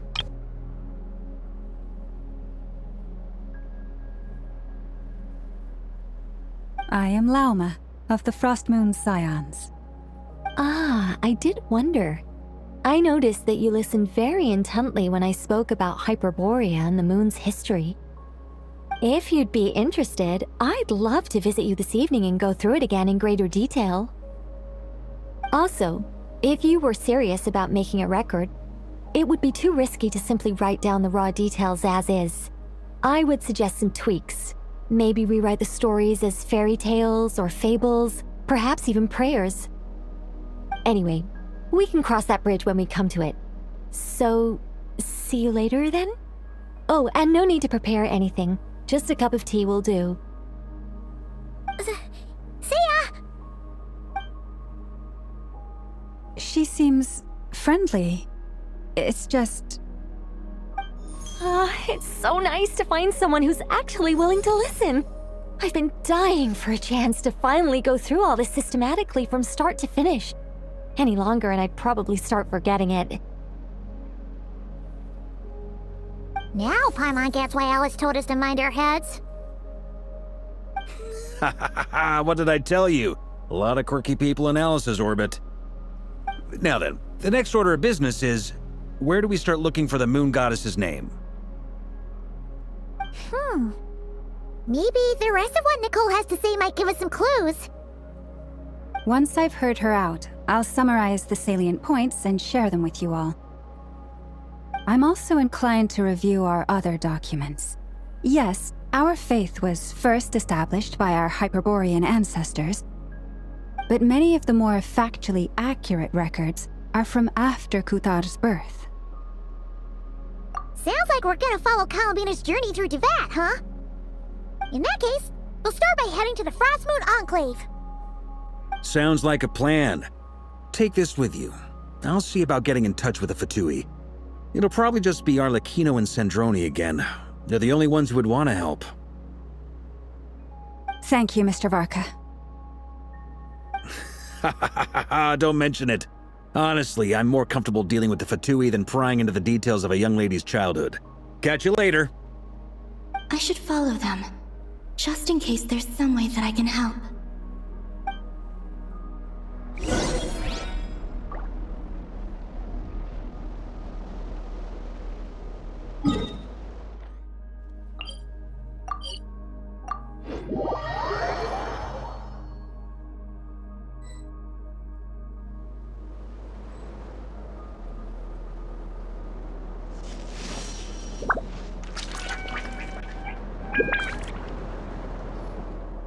A while ago, I took the time to organize all documents in our possession that pertain to Kutar. What you see here is the material I consider reliable. You're saying there's unreliable material too?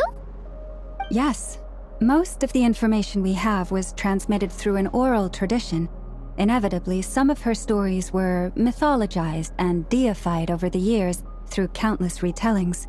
That's why I organized them into reliable and unreliable. There's no sense seeking answers in history unless we can ensure the veracity of the historical record. Makes sense. Alright, let's take a look through.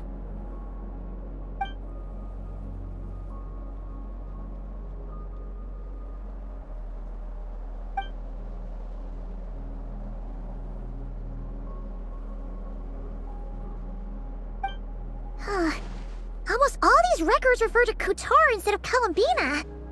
Although neither of those is her real name. Paimon's not sure what point she's trying to make. What we can gather from these records is that the Frostmoon's scions worshipped her as a god, placing impossible expectations upon her. I cannot fault them for their earnest faith, but for all their devotion, worshipping her day in, day out changed nothing. I imagine that none of it resonated with Columbina. It wouldn't surprise me if, even back then, she had already begun to reject the name Kutar and everything it represented. Lama speaks the truth. When I heard them call upon Kutar with hope and expectation in their voices, they may as well have been calling upon somebody else.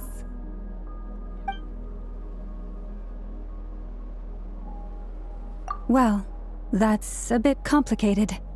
I looked at the level of detail, perceived authenticity, prose style, and how realistic their portrayal of Kutar seemed to be.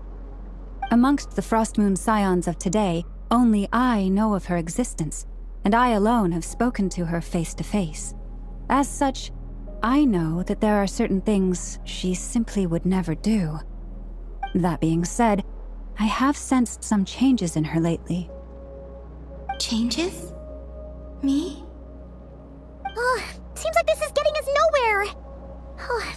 For what it's worth, why don't we check the unreliable sources too? Sure. Give me a moment.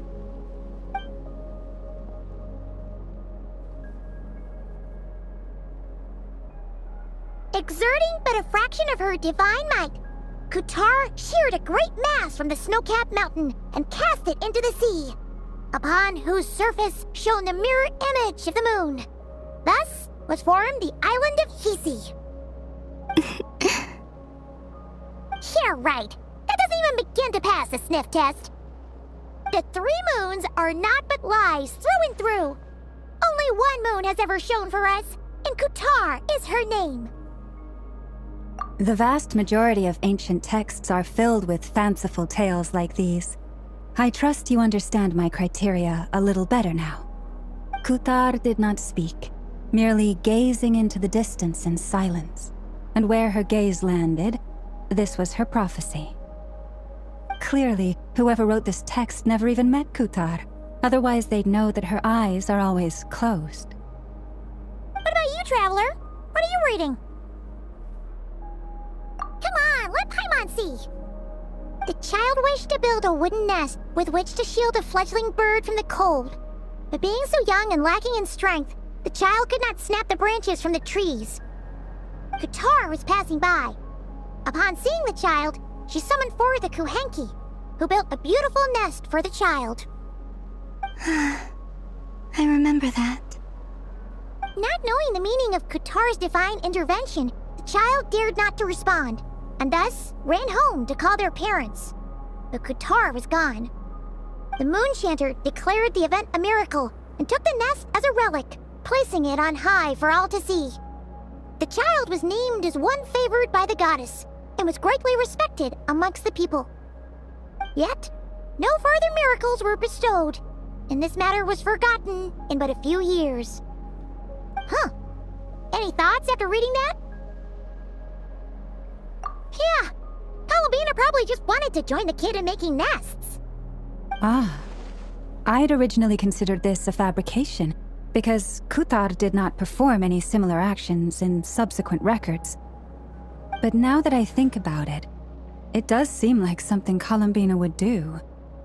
It's just that... She didn't know how other people would interpret her actions. She was probably worried about making things difficult for people. So, she gradually stopped joining in. Yes. Oh, that's so sad.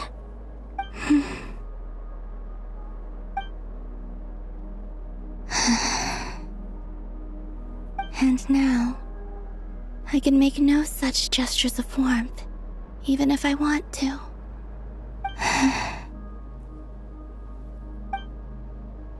Still no name. That's a bit of a shame.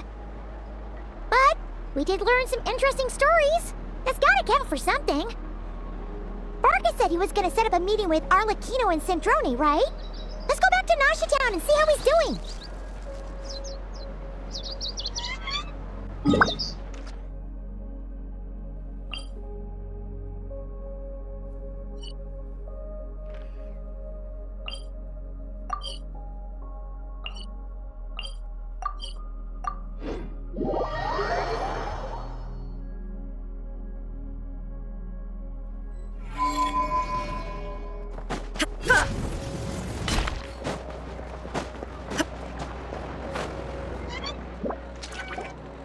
Let's see.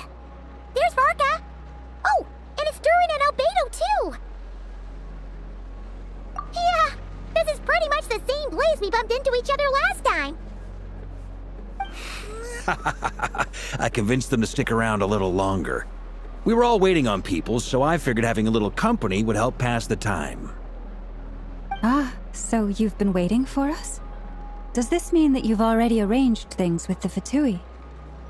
Sure does. Now you're back, we can go meet up with them together. How'd your investigation at the Frost Moon Enclave go?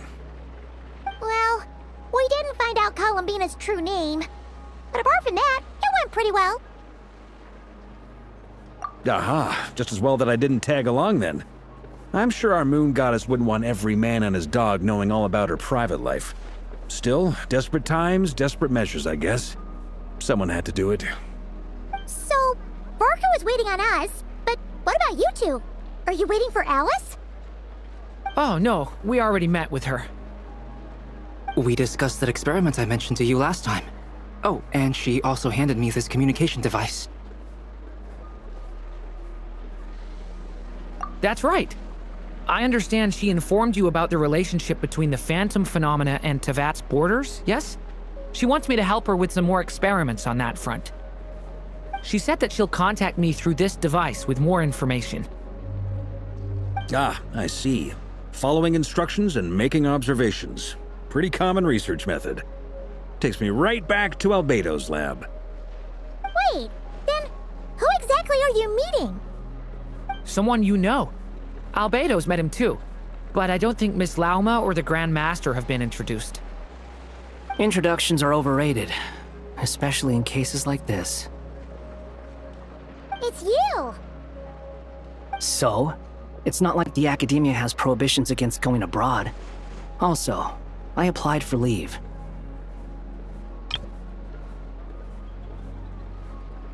I've been writing to Hat Guy since obtaining a human form. I've already brought him up to speed on everything that's been going on in Nodcry.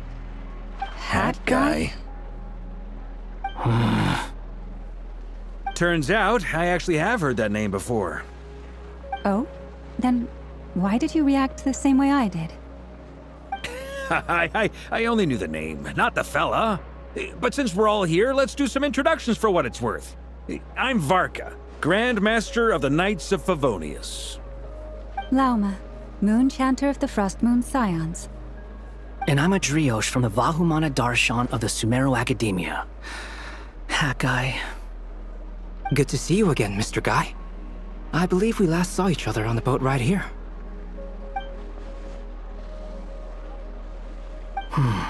Mind you, the only reason I came here is because there's someone I want to look into. Who's that? The Doctor, also known as Dottore, second of the Fatui Harbingers. From the tone of your voice, it sounds like there's bad blood between you. I was reviewing our archives and noticed that a lot of information about him was missing. It left a bad taste in my mouth. That's all there is to it. Dottore, or Zondique, as he was then known, once studied at the Academia, but he got kicked out before he could graduate.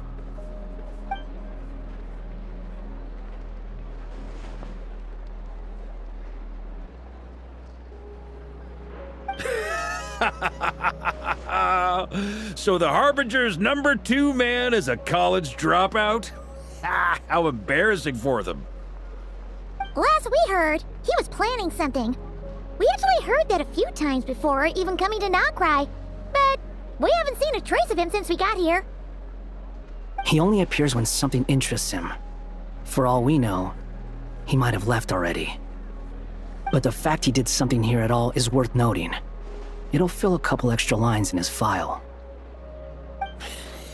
Why does it sound less like a file you're writing and more like a criminal record?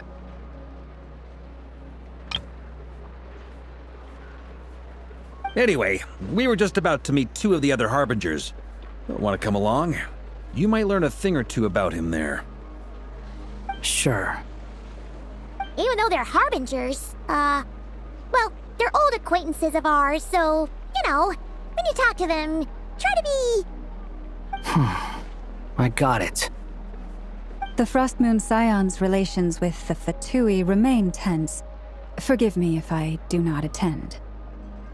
In that case, we'll continue assisting Miss Alice with her experiments.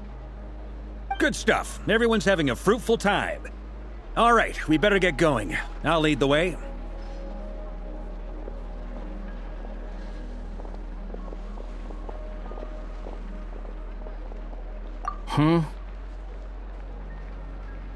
Well, yeah, that's obviously part of it. But I'm not the only one who has a score to settle with him. Neither you, nor Lesser Lord Kusanali, nor I want to see him meddling with things again. What's the hurry? Don't worry. Pigeons always know which way home is.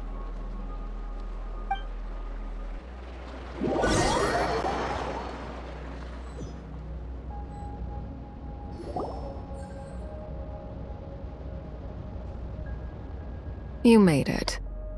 Who is this? A scholar from Sumeru. They call him Hat Guy. He's an old friend of the Travelers. Wait, this is the Academia representative you wrote about? He doesn't exactly look the part. I believe this will prove my identity. You'll notice it bears the seal of the Sanctuary of Surasthana. Well, what do you know? So it does. All right then. My mistake. It's fine. I expected as much. What? So as I mentioned in my letter, the Academia's got its eyes on Dottore.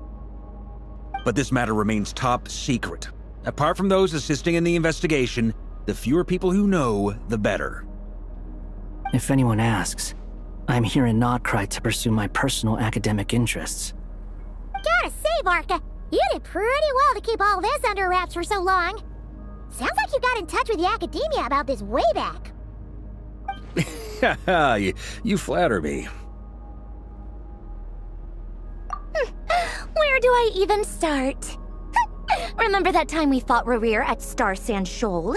He sure let me have it then, didn't he? I'll bet Dottore had that all sketched out, with me as his convenient little pawn. He could not care less about us if he tried, but hey! The feeling's mutual. Does Dottore really strike you as the sort who values his relationships with his colleagues? Fair point. Definitely not. Which is why I always keep my guard up whenever he starts making suspicious moves. To that extent, our motivations align. On top of which, I consider you trustworthy people. Now, back on topic. In the wake of the Reikir of Solnari episode, Sandrone and I grew suspicious about Dottore's complete inaction during the entire affair. So we tried to find out what he'd been up to, but unfortunately to no avail. He never lets anyone in on his plans. The more he cares about something, the more secretive he gets. Indeed. Perhaps he believes that by keeping a low profile, he can avoid trouble. But that trick isn't going to work on his colleagues. Yeah, I mean, he's been researching the ancient moon's remnants, and he's been trying to get his paws on the moon marrows. Only an idiot would believe he doesn't have something more planned. With this in mind, I returned to Snezhnaya and relayed my thoughts to Her Majesty the Tsaritsa, entreating her to have him recalled. That's pretty direct. Did the Tsaritsa agree? Yes. I made it abundantly clear that the Fatui's business in Nodcry is almost concluded, and we do not need 3 harbingers in this territory. Her Majesty concurred. Accordingly, Dottore has returned at her orders. I imagine he is continuing with experiments, which no one besides he would ever have any interest in. Common sense might mean nothing to him, but he's not stupid. He knows that no good can come from opposing the Tsaritsa. Smarts alone won't get him all the way. He needs the Rooster's resources and Regrator's Mora, both of which the Tsaritsa can strip from him by waggling a finger. But doesn't he have a track record of publicly following orders while going against them in private? He probably has it down to a fine art by now. Wouldn't put it past him. We worked together on a research project once. Only briefly, but it was enough to show me that we're fundamentally different people. He has no interest in doing things methodically, stage by stage. His thoughts jump all over the place, and the moment his curiosity is satisfied, or he gets the results he wants, he disappears. The only similarity we share is that, once we set our minds on doing something, we will see it done, whatever it takes. Oh, we definitely saw some of that in your battle with Rerir. You got so competitive. Ugh, do not remind me.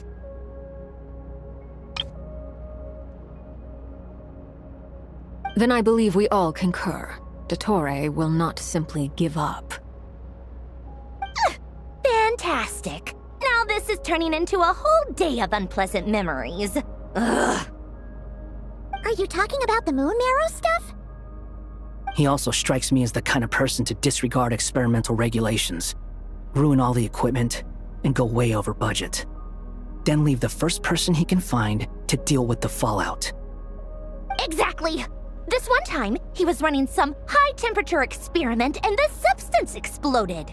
But does he care? No! He orders his subordinates to open the device so he can observe the results, which causes the gas inside to leak out. That gas was poisonous! If I hadn't been there, who knows how many people might have died. And after all that, he left while I was still cleaning up after his mess. What a waste of time, he said. Waste of time? The nerve! He wasted my time! You've been bottling that up for a while, huh?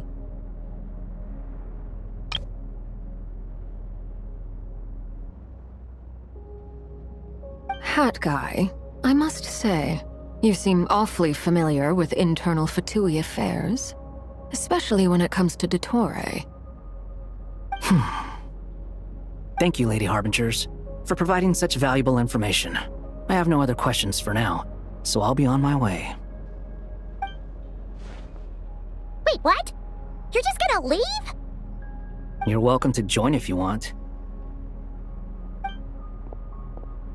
Ugh. Just when Paimon thought he'd finally mellowed out. He makes quite the impression. I'll say. I've met tons of headstrong people, but not many of them would join me in bad-mouthing Dottore. Anyway, back to the main agenda. Barca, you said that Columbina has gone missing? Or rather, disappeared. Yeah. We're working on building a connection between her and this world. The simplest method is to find out her real name. I've actually asked her that question before, but she said she didn't know. Considering our relationship, I doubt she was lying to me. As far as I recall, she was never dispatched by Her Majesty to claim a gnosis or anything like that. The Tsaritsa's plans had long contained a place specifically for her. I always thought that was weird. What could she do that the rest of us couldn't? Knowing what we do now, it's probably something related to Kavaki, right? More than likely. When she first arrived, Columbina would often go to Her Majesty and ask when she could start the task assigned to her. But Her Majesty always gave the same reply. The time has not yet come. So she spent her days in Snezhnaya doing basically nothing. The Tsaritsa has summoned a beautiful blind maiden to be a harbinger, giving her the third seat by virtue only of her enchanting voice. It was a dumb and stupid rumor, but the reality of the situation made it hard to refute. And what happened after that? I imagine she stopped caring. She no longer seemed to care why she had been recruited, and Her Majesty never gave her any missions, so she just continued to sing in the flower garden. For my part, I was busy. So busy, in fact, that watching someone be that idol had me fuming. But still, I got the sense that she had long been used to a life of other people claiming she was needed when she wasn't. I just felt that having a place to stay would cost me something eventually. And so I waited quietly for the day that I would have to pay the price. And on the other end of that spectrum, you had me. Someone once told me that I had the lousiest work and the toughest luck. That's a good way of putting it. I forget who said it, but those words have always stuck with me.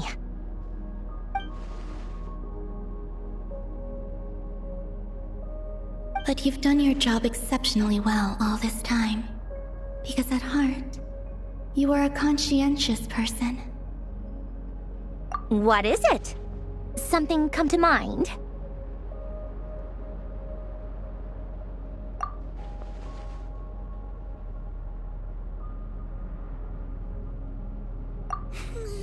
That makes sense.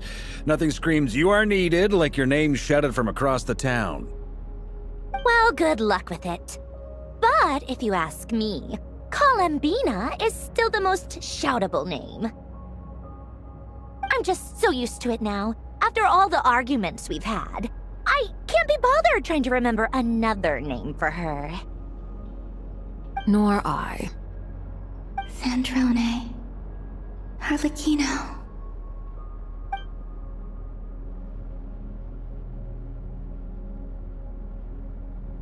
Huh! It's a Sealy! Does that mean Nicole has news for us? Ladies, I thank you for your hospitality. If the chance ever comes up, I definitely owe you both a drink sometime. I'm sure it will. You can make your own way out. Heck, you've been here enough times, you probably know your way around better than I do. Okay, time to do what adventurers do best. Follow that Sealy!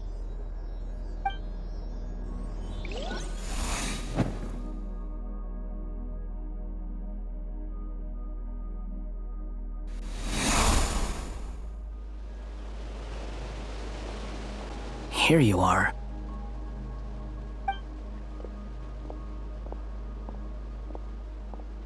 Oh, Hat Guy. How come you're back so soon? Did things go all right with the Fatui? Fine. Dotori's been summoned home by the Tsaritsa. Couldn't get much more than that. How about you? Any progress with the investigation? Unfortunately not. We've tried everything. Different phantoms, different locations, different points in history, but the results were the same each time. Abyssal monsters roaming the land. People crying out in despair. with no hope of being rescued. Every time I see it, I can't help but think, is this what it was like in Mondstadt when Dragonspine Durin attacked? And if I fail in the task I've been given, will I create yet another tragedy? That's just meaningless speculation. When we encountered similar phenomena previously, I tried to interfere with those illusions, using sounds and lights to guide them. However, we could not change their fates. At most, we were able to extend their existences. The events of the past are like fate that has been written into Irminsul. There isn't a living thing in Teyvat that can escape its past. But Miss Alice instructed us to try to find ways to change the outcome that these phantoms face. It's an impossible task. Can't you just refuse? Since she asked us to do this, I feel like it can't truly be impossible. Or if it is, well, mages can make the impossible possible. I could not have been born as Durin otherwise. But you also said that your past 39 attempts were fruitless. That's true. But you're still going.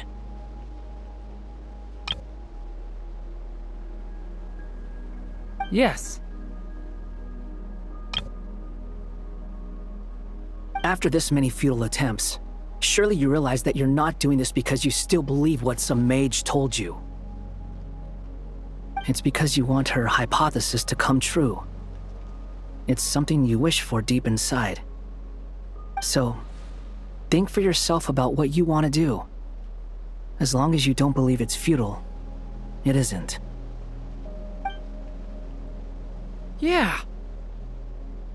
Previous experience indicates that we cannot touch the phantoms, which limits the effectiveness of our interventions. If we want to clear this hurdle, we need to break this rule somehow. Same thought here. Following the same rules means repeating the same failures. Reducing ourselves to mere playthings of fate.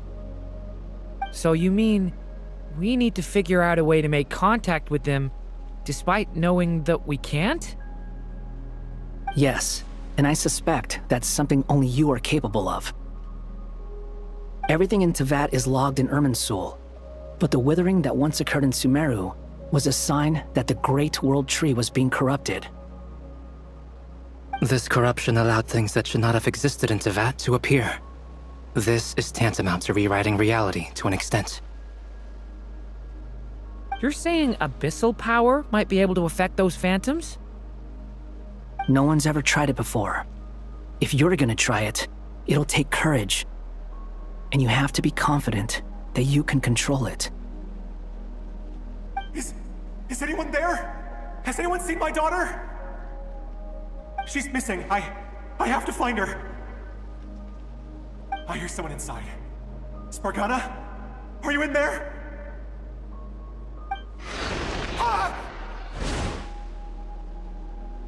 If I can use my abyssal powers to warn him that there is danger here, maybe it'll change his decision. Maybe he'll stay away. Yes. The important thing is not the nature of the power, but rather how you use it. To intimidate and obstruct. Sounds about right for the Abyss. Let me try. I should be able to influence that thing.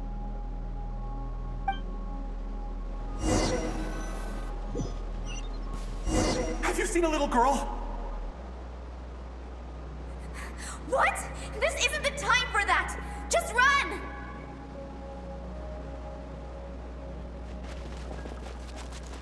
I hear someone inside. Spargana? Are you in there?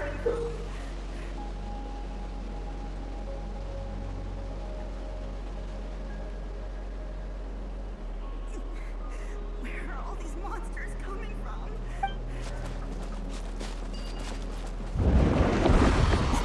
What is this? Looks dangerous. I should get out of here.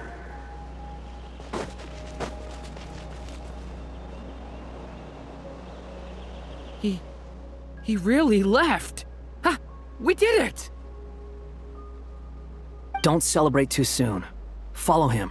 See what he does next.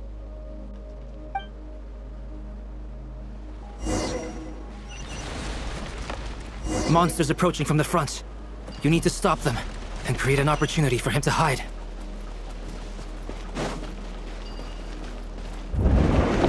No! There's monsters ahead!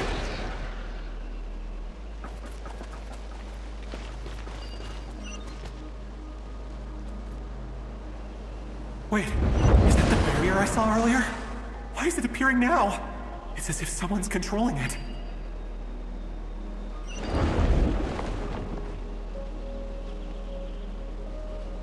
The monsters are gone.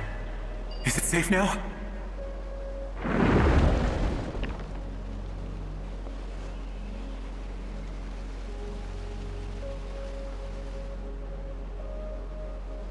The barrier's gone too. How odd. Anyway, I guess I'll keep going. Quickly, let's keep up.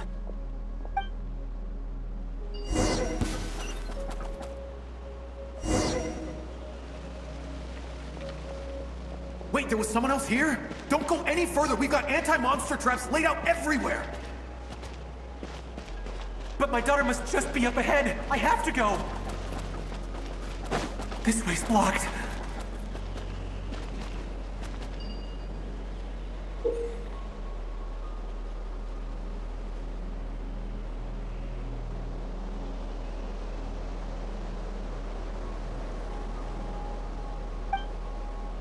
We might be able to use the explosives over there, but we need to take care not to hurt him.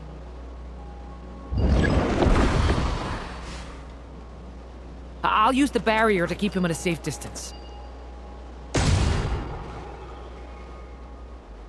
This barrier seems to be helping me somehow.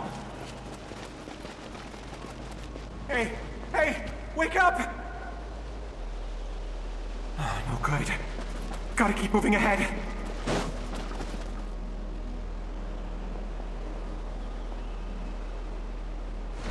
So many monsters! There's still a chance, Durin. Use the traps.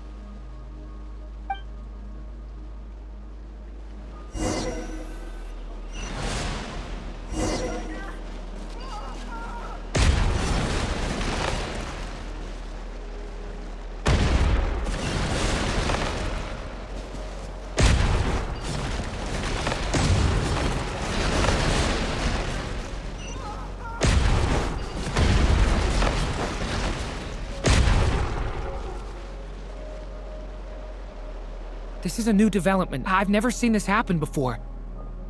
We might just be able to save this person.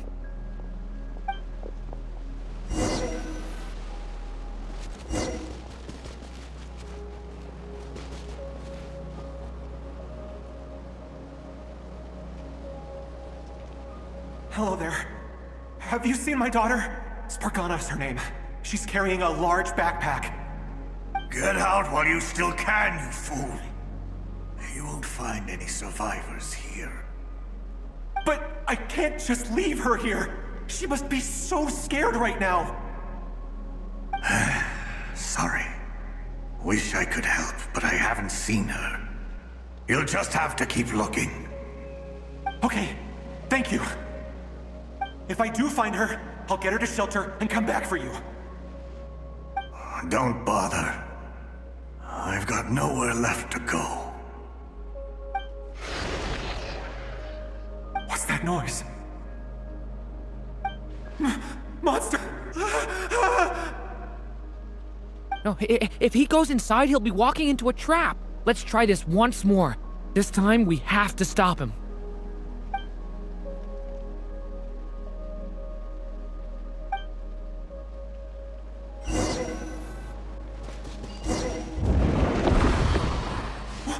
Why?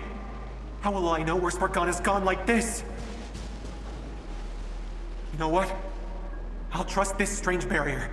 It's gotten me this far after all.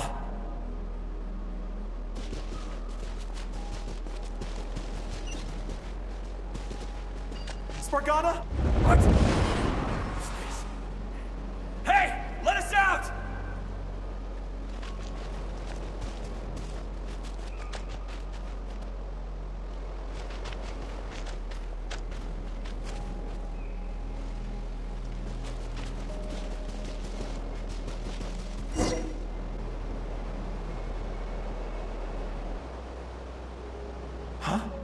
That looks like one of my daughter's books! Thank you. Thank you! Yes, it's one of hers for sure. That's her name on it, right there. She left her backpack here. Durin, just like last time. Use the explosives.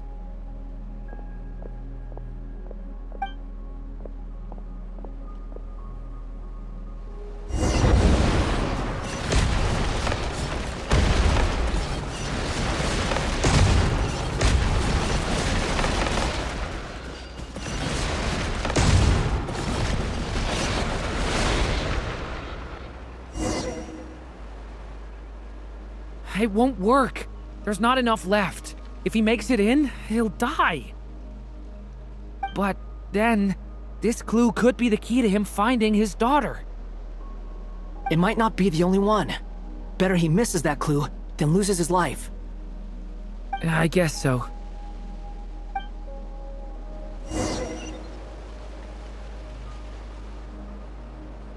Stop him, Durin. We can't let him get any further in. That's my daughter's book! She's passed this way! Why? Why won't you let me go in? I've searched and searched and searched just for this! But how will I find her without any clues? I no longer have anywhere else to go.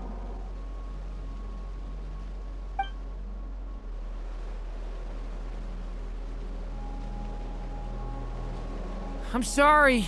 I'm so sorry. He refuses to go anywhere else. Whether he opens this door or not, all that awaits him now is death. We couldn't change his fate. Albedo? Hat Guy? Let's try one more time. I don't know how we're gonna do this, but I don't want to give up either.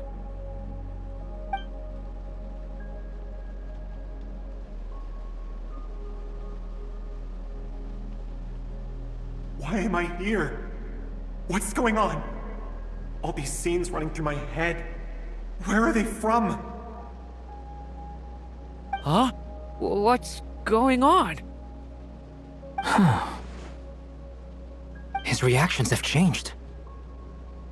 How many times have I... What's happening to me? Huh? Wait, who are you? You can see us now?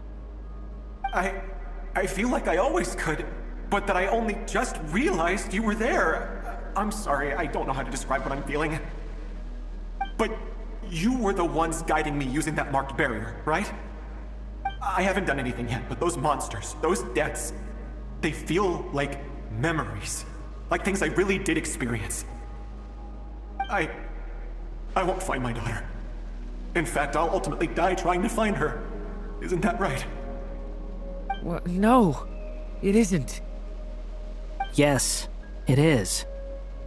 Even so, we're trying to find a way out of this.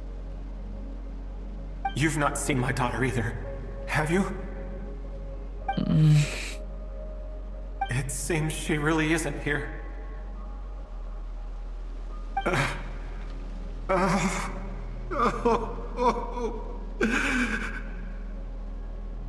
I'm sorry we couldn't help you.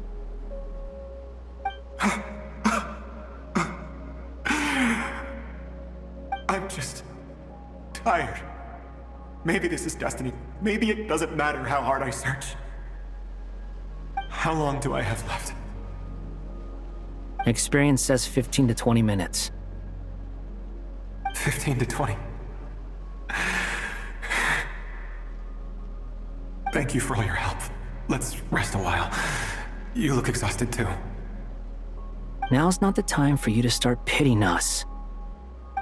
It's not pity. I'm just realizing that I've only got 10 or so minutes left. You know?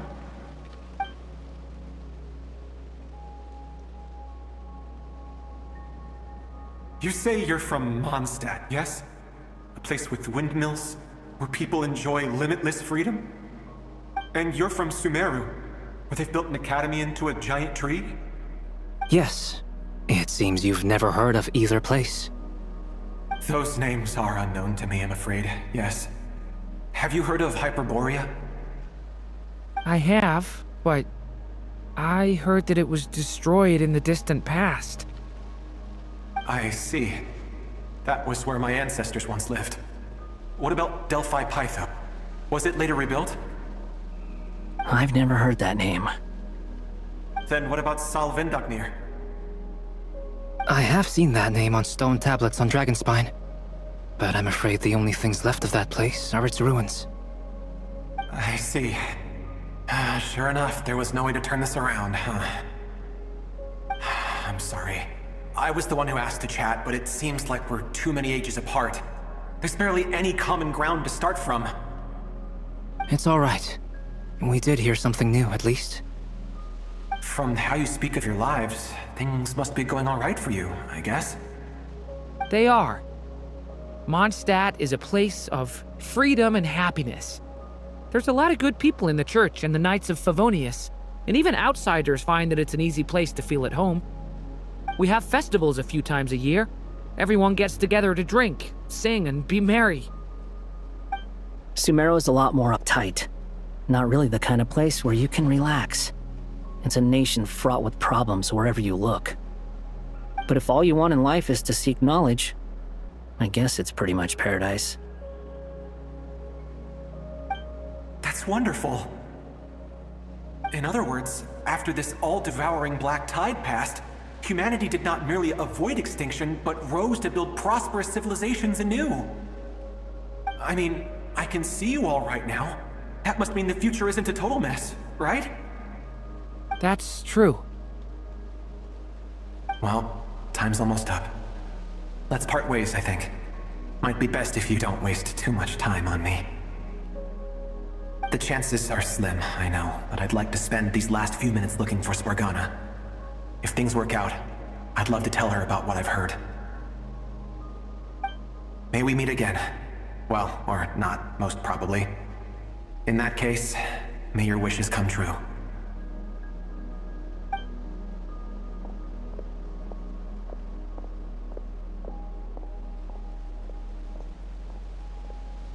He's gone.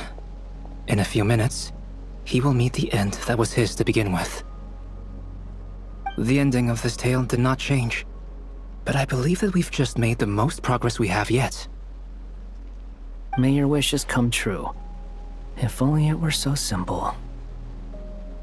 Hat Guy, could I ask you a question? You've never talked about your past. It seems complicated, and it weighs heavily on you, too. Would you be willing to tell me about it? I mean, sometimes it's better to get things out in the open. Take that guy we try to help, for instance. At least he said goodbye with a smile, right? I know about Albedo's past. Our experiences are very similar, and he created me. As for you, you're my first friend, and you've witnessed every step I've taken. But by comparison, I know nothing about you. Either way, I mean, we're still best friends. But if I knew more about you, I might understand your thoughts a bit better. I've told you about myself. I'm a student at the Academia. And what did you do before that? Prepared for the entrance exam? All right. If you really don't want to talk about it, I won't press you any further.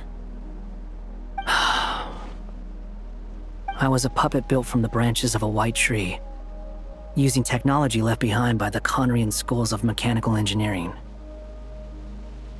A white tree? You mean an Irminsul tree? Yes. A branch of Irminsul that was once connected to the main tree. So you had a human creator too? Yeah. But my creator abandoned me after deciding that I was a failure. After that,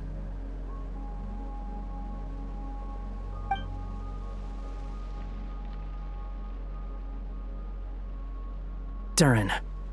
Resisting the influence of the Abyss, suppressing the urge to destroy. trying to do the right thing. None of these things are easy. But no matter how hard they are, trying to rewrite past wrongs is far harder. You asked me if you would create a new tragedy if you failed. I told you there was no point speculating about that. But the real answer is, yes, you absolutely will. That guy. But at least you've got people here to help steer you away from the wrong path. So, just keep aiming towards the light. I will. I promise. All right, break time's over. Hello? Durin speaking. Hello, friends, it's me! What have you been up to, I'm detecting some unmistakable fluctuations here at the border. The amplitude isn't particularly high, but they're completely different signals from the ones before, and the scale is comparable to those I've detected previously. Alice, we were unable to save that person. However, he appears to have retained a portion of the memories gained through that cycle, and was able to hold a conversation with us. I see. Well, that is rather odd indeed. It definitely merits further attention. Could I trouble you to keep trying the same approach? I need to gather some more data. Counting on you. I should probably have Nicole come and check this out as well.